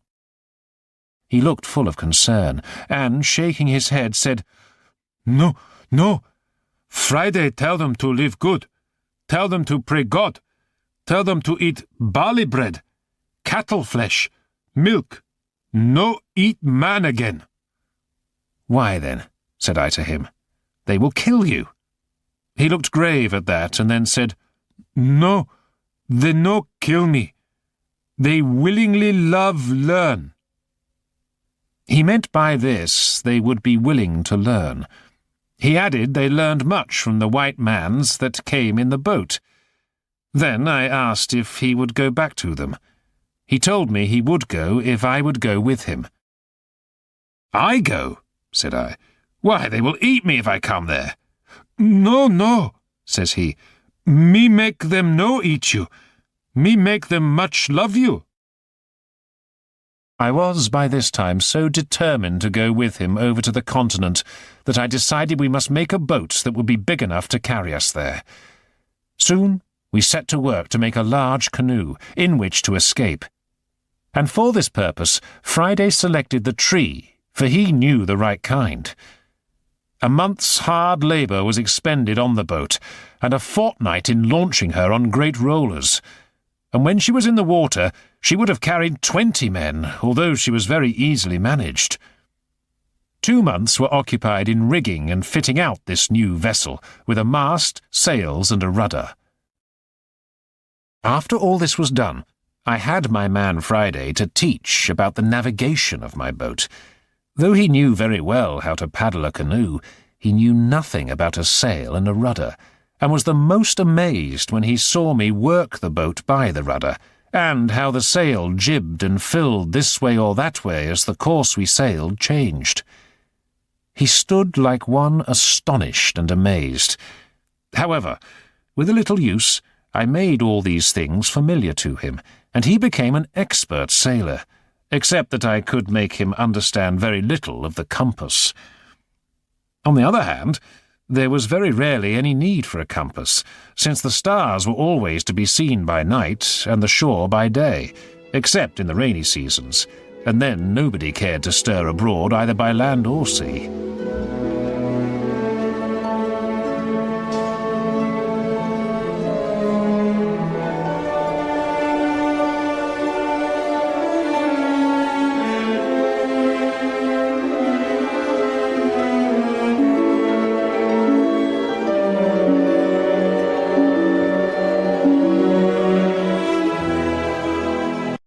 I was now entered on the 27th year of my captivity in this place, though the 3 last years that I had this creature with me ought rather to be left out of the account, my habitation being quite of another kind than in all the rest of the time. But even though I had an invincible impression upon my thoughts that I should not be another year in this place, I went on digging, planting, and fencing as usual, doing everything as before. And thus we waited for the months of November and December, in which I designed to make my adventure. But one day, before we could set off, Friday came running back to the enclosure, like one that felt not the ground or the steps he set his foot on, and before I had time to speak to him, he cries out to me, "Oh, master! Oh, master! Oh, sorrow! Oh, bad!" I calmed him down as well as I could, and he told me what he had seen. Another party of savages in 3 canoes numbering 21, and bearing a white man as a prisoner, tied hand and foot, had landed on the island. I was enraged, and taking as many arms as we could carry between us, we went to where they had landed.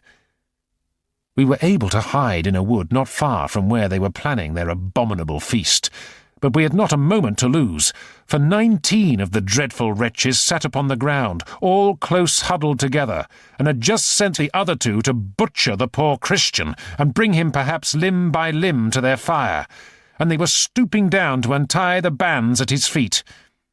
I turned to Friday. "Now, Friday," said I, "do as I bid thee." Friday said he would. "Then, Friday," says I, "do exactly as you see me do. Fail in nothing." So I set down one of the muskets and hunting guns upon the ground, and Friday did the like by his, and with the other musket I took my aim at the savages, bidding him to do the like. Then, asking him if he was ready, he said, "Yes." "Then fire at them," said I, and at the same moment I fired also. Friday took his aim so much better than I that he killed 2 of them, and wounded 3 more. I killed 1 and wounded 2. They were, you may be sure, in a dreadful consternation, and all of them that were not hurt jumped upon their feet, but did not immediately know which way to run, or which way to look, for they knew not from whence their destruction came. Then we fired guns filled with smaller pieces of shot, which did not kill so many, but they ran about yelling and screaming like mad creatures, all bloody, and most of them miserably wounded. At this point, I rushed out of the wood and showed myself, with Friday close behind. As soon as the savages saw me, I shouted as loud as I could, and bade Friday do so too, and running as fast as I could, I made directly towards the poor victim. The two butchers, who were just going to work with him, had left him at the surprise of our first fire, and fled in a terrible fright to the seaside, and had jumped into a canoe, and 3 more of the rest made the same way. I turned to Friday and bade him step forwards and fire at them. He understood me immediately, and running about 40 yards to be nearer them, he shot at and killed 2 of them, and wounded the 3rd, so that he lay down in the bottom of the boat as if he had been dead.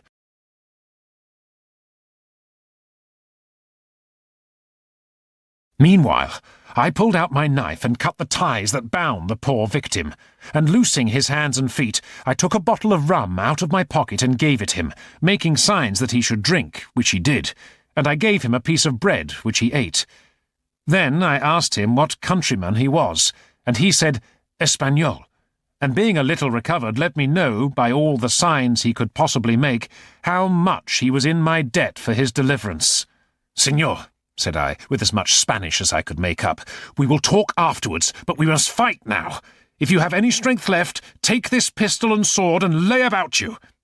He took them very thankfully, and no sooner had he the arms in his hands, but as if they had put new vigour into him, he flew upon his murderers like a fury, and had cut 2 of them in pieces in an instant. For the truth is, as the whole was a surprise to them, so the poor creatures were so much frightened with the noise of our guns that they fell down for mere amazement and fear. Friday wanted to take one of the canoes and chase the would-be cannibals, and indeed I was very anxious about their escape, lest, carrying the news home to their people, they should come back perhaps with 200 or 300 of the canoes and devour us by mere multitude. So I consented, and running to one of their canoes, I jumped in and bade Friday follow me. But when I was in the canoe, I was surprised to find another poor creature lying there, bound hand and foot, as the Spaniard had been for the slaughter. He was almost dead with fear, not knowing what was the matter, for he had not been able to look up over the side of the boat, he was tied so hard, and he had been tied so long that he had really but little life in him. I immediately cut the ties which they had bound him with, and would have helped him up, but he could not stand or speak, but groaned most piteously, believing that he was only untied in order to be killed. When Friday came to him, I asked him to explain that he had been saved.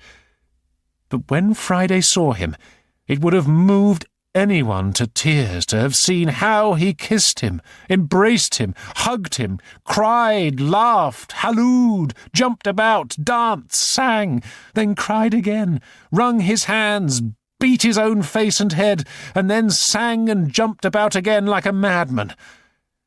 It was a good while before I could make him speak to me or tell me what was the matter, but when he came a little to himself, he told me that it was his father. It is not easy for me to express how it moved me to see what ecstasy and filial affection had worked in this poor savage at the sight of his father, and of his being delivered from death.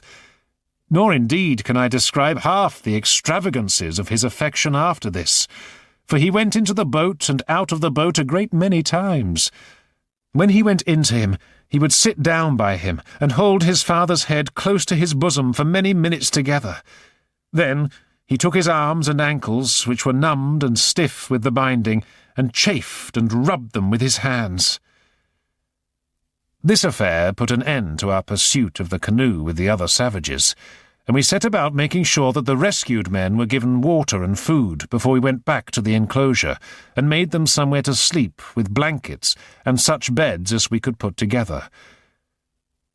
My island was now peopled, and I thought myself very rich in subjects, and it was a merry reflection which I frequently made, how like a king I looked. First of all, the whole country was my own property, so that I had an undoubted right of dominion. Secondly, my people were perfectly subjected. I was absolutely lord and lawgiver. They all owed their lives to me, and were ready to lay down their lives if there had been occasion for it, for me. It was remarkable, too, I had but 3 subjects, and they were of 3 different religions. During our discussions I had converted my man Friday to my religion, and he was a Protestant. His father was a pagan and a cannibal, and the Spaniard was a Catholic.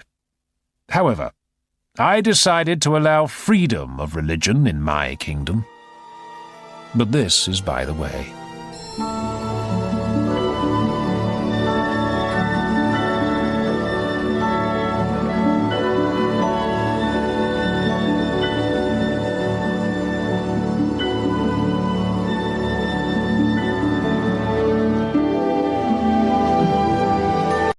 Over the next month or so, I spoke to the Spaniard about how he and his men had come to be in Friday's country. They must have been on board the ship that was wrecked and have escaped there.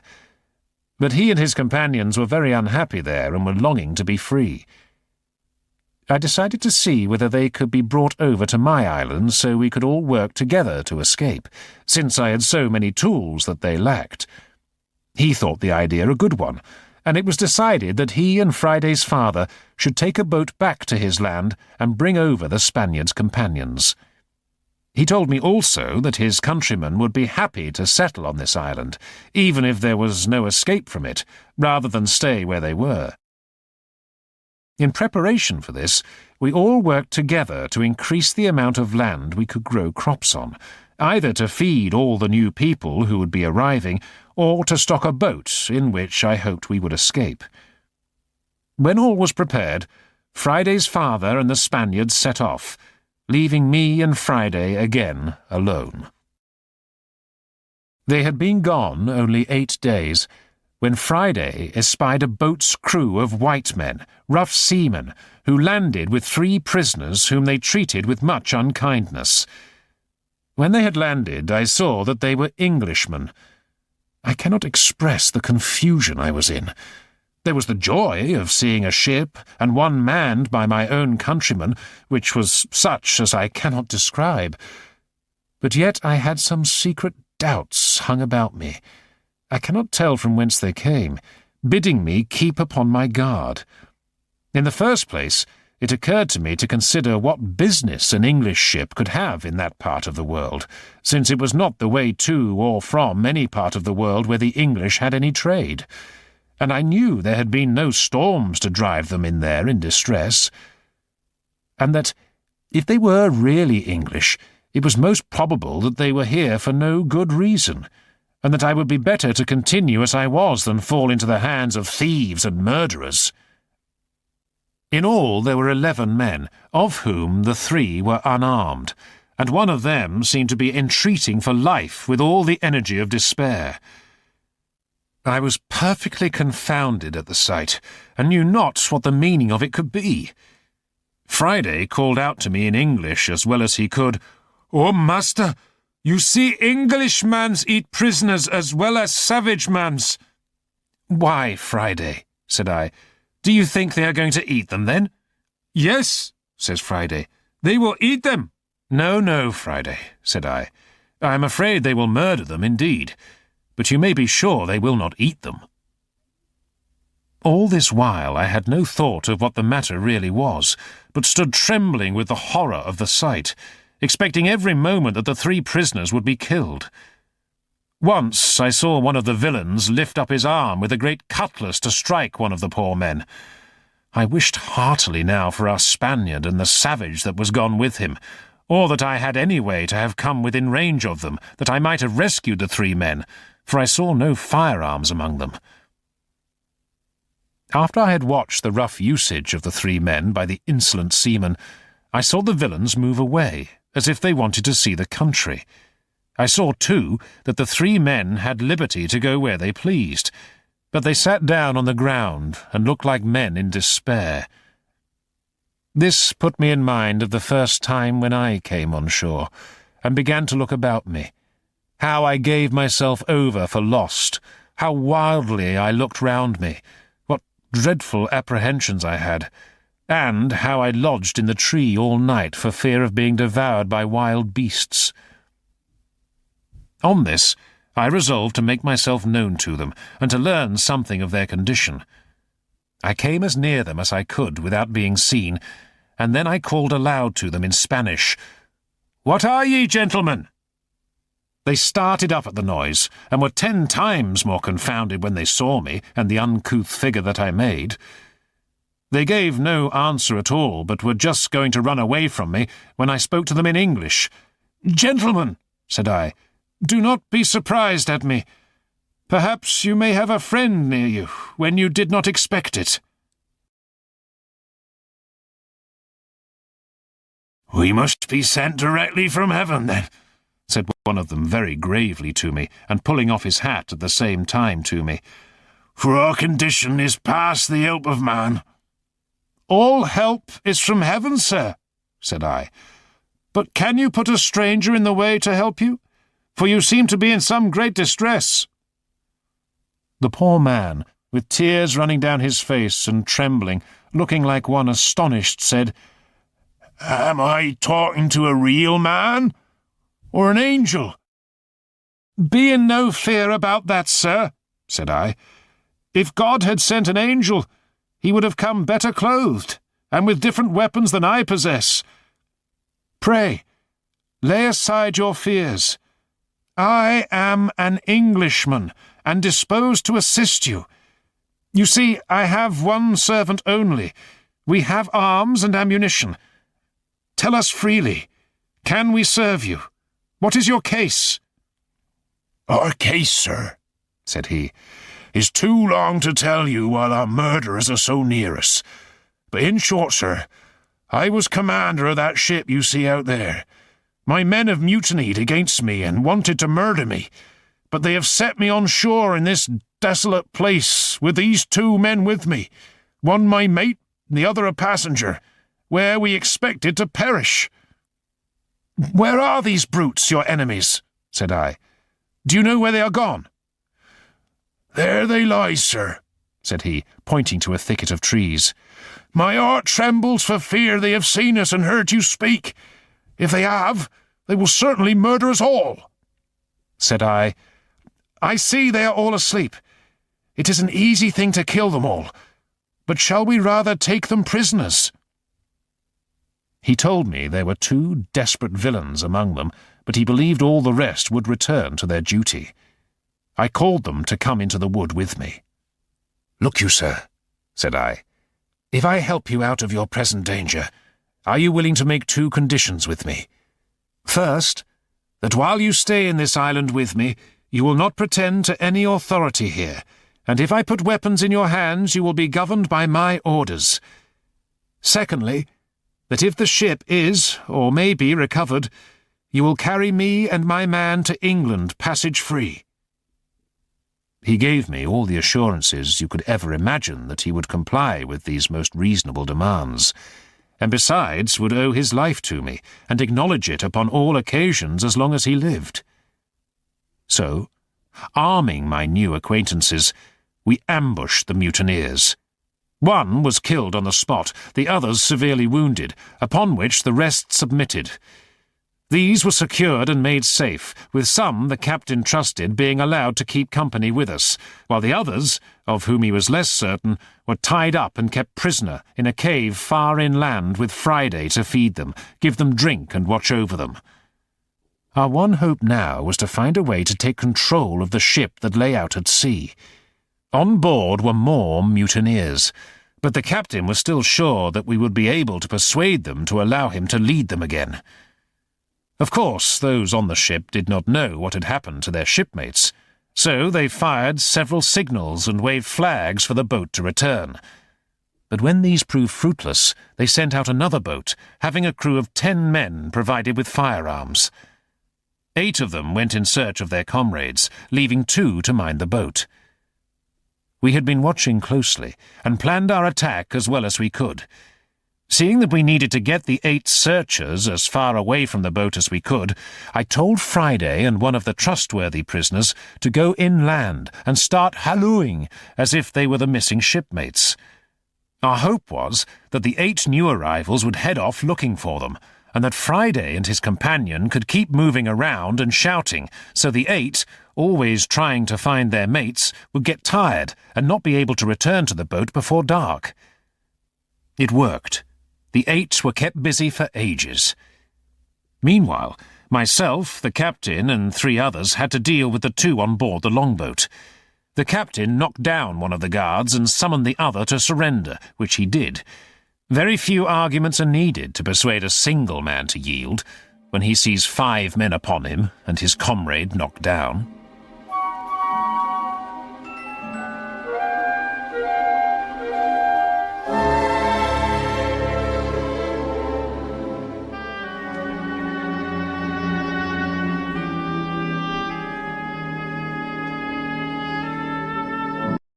It was several hours before the others came back to their boat, and they were surprised to see their guards gone. Suddenly, they were fired upon. The boatswain, the ringleader of the mutiny, was killed on the spot, and another man was mortally wounded. In great fear, they all laid down their arms and begged for their lives. The prisoners were divided and safely secured where they could do no harm, and then arrangements were made to seize the ship. We rowed out to it in the dark, so that they could not see how many of us there were, and I made one of the prisoners, who we trusted, call them by name, to see if that would help us persuade them to surrender. Given their position, men missing for no reason, no answer to their signals, and the ringleaders not on board, we thought they would be very willing to give in. So he calls out as loud as he could to one of them, "Tom Smith! Tom Smith, for God's sake! Tom Smith! Throw down your arms and yield, or you're all dead men this moment." "Who must we yield to? Where are they?" "Here they are. Here's our captain and 50 men with him. The boatswain is killed, Will Fry is wounded, and I'm a prisoner, and if you do not yield, you are all lost." "Will they be merciful?" says Tom Smith. "If so, we will yield." "I'll go and ask, if you promise to yield," said Robinson. So he asked the captain, and the captain himself then calls out, "You Smith, you know my voice? If you lay down your arms immediately and submit, you shall have your lives." In a word, they all laid down their arms and begged for their lives. I went back to the island, while the captain spent some time working to make the ship thoroughly safe, and to ensure that all aboard were happy to take his command. I sat awake until 2 in the morning, waiting for his signal that all was well, and when it came, since it had been a day of much activity, I was very tired, and slept extremely well. I was woken the following day by the voice of the captain pointing to the ship, now only just offshore, and saying, "My dear friend and deliverer, there's your ship, for she is all yours, and so are we." I cast my eyes to the ship, and there she rode, 1/2 a mile from the shore, for they had weighed her anchor as soon as they were masters of her, and had brought her to an anchor just against the mouth of the little creek. And the tide being up, the captain had brought the ship's boat in near the place where I had first landed my rafts, and so landed just at my door. I was at first ready to sink down with the surprise, for I saw my deliverance, indeed, visibly put into my hands, all things easy, and a large ship just ready to carry me away whither I pleased to go. At first, for some time, I was not able to answer him one word, but as he had taken me in his arms, I held fast by him, or I should have fallen to the ground. He had brought gifts for me, bottles of wine and foods I had not tasted in many years, and besides these, and what was 1,000 times more useful to me, he brought me 6 new clean shirts, 6 very good neckcloths, 2 pairs of gloves, 1 pair of shoes, a hat, and a very good suit of clothes of his own, which had been worn but very little. In a word, he clothed me from head to foot. It was a very kind and agreeable present, as anyone may imagine to one in my circumstances. But never was anything in the world of that kind so unpleasant, awkward, and uneasy as it was to me to wear such clothes at first. Some of the prisoners did not wish to return to England for fear of being tried as mutineers and hanged, as would assuredly have happened to them, and after some discussion they decided to stay. I spent that evening with them and gave them all the advice I could, as well as making sure that some firearms and more gunpowder were left behind, as well as all the other things I had there. I also told them to expect at some time the arrival of 17 Spaniards, and made them promise to treat them well. For these I left a letter, thanks to the captain, who had brought some ink with him. He was surprised that I had not worked out how to make ink out of charcoal and water, or of something else, since I had done so many other more difficult things. Having done all this, I left them the next day, and went on board the ship.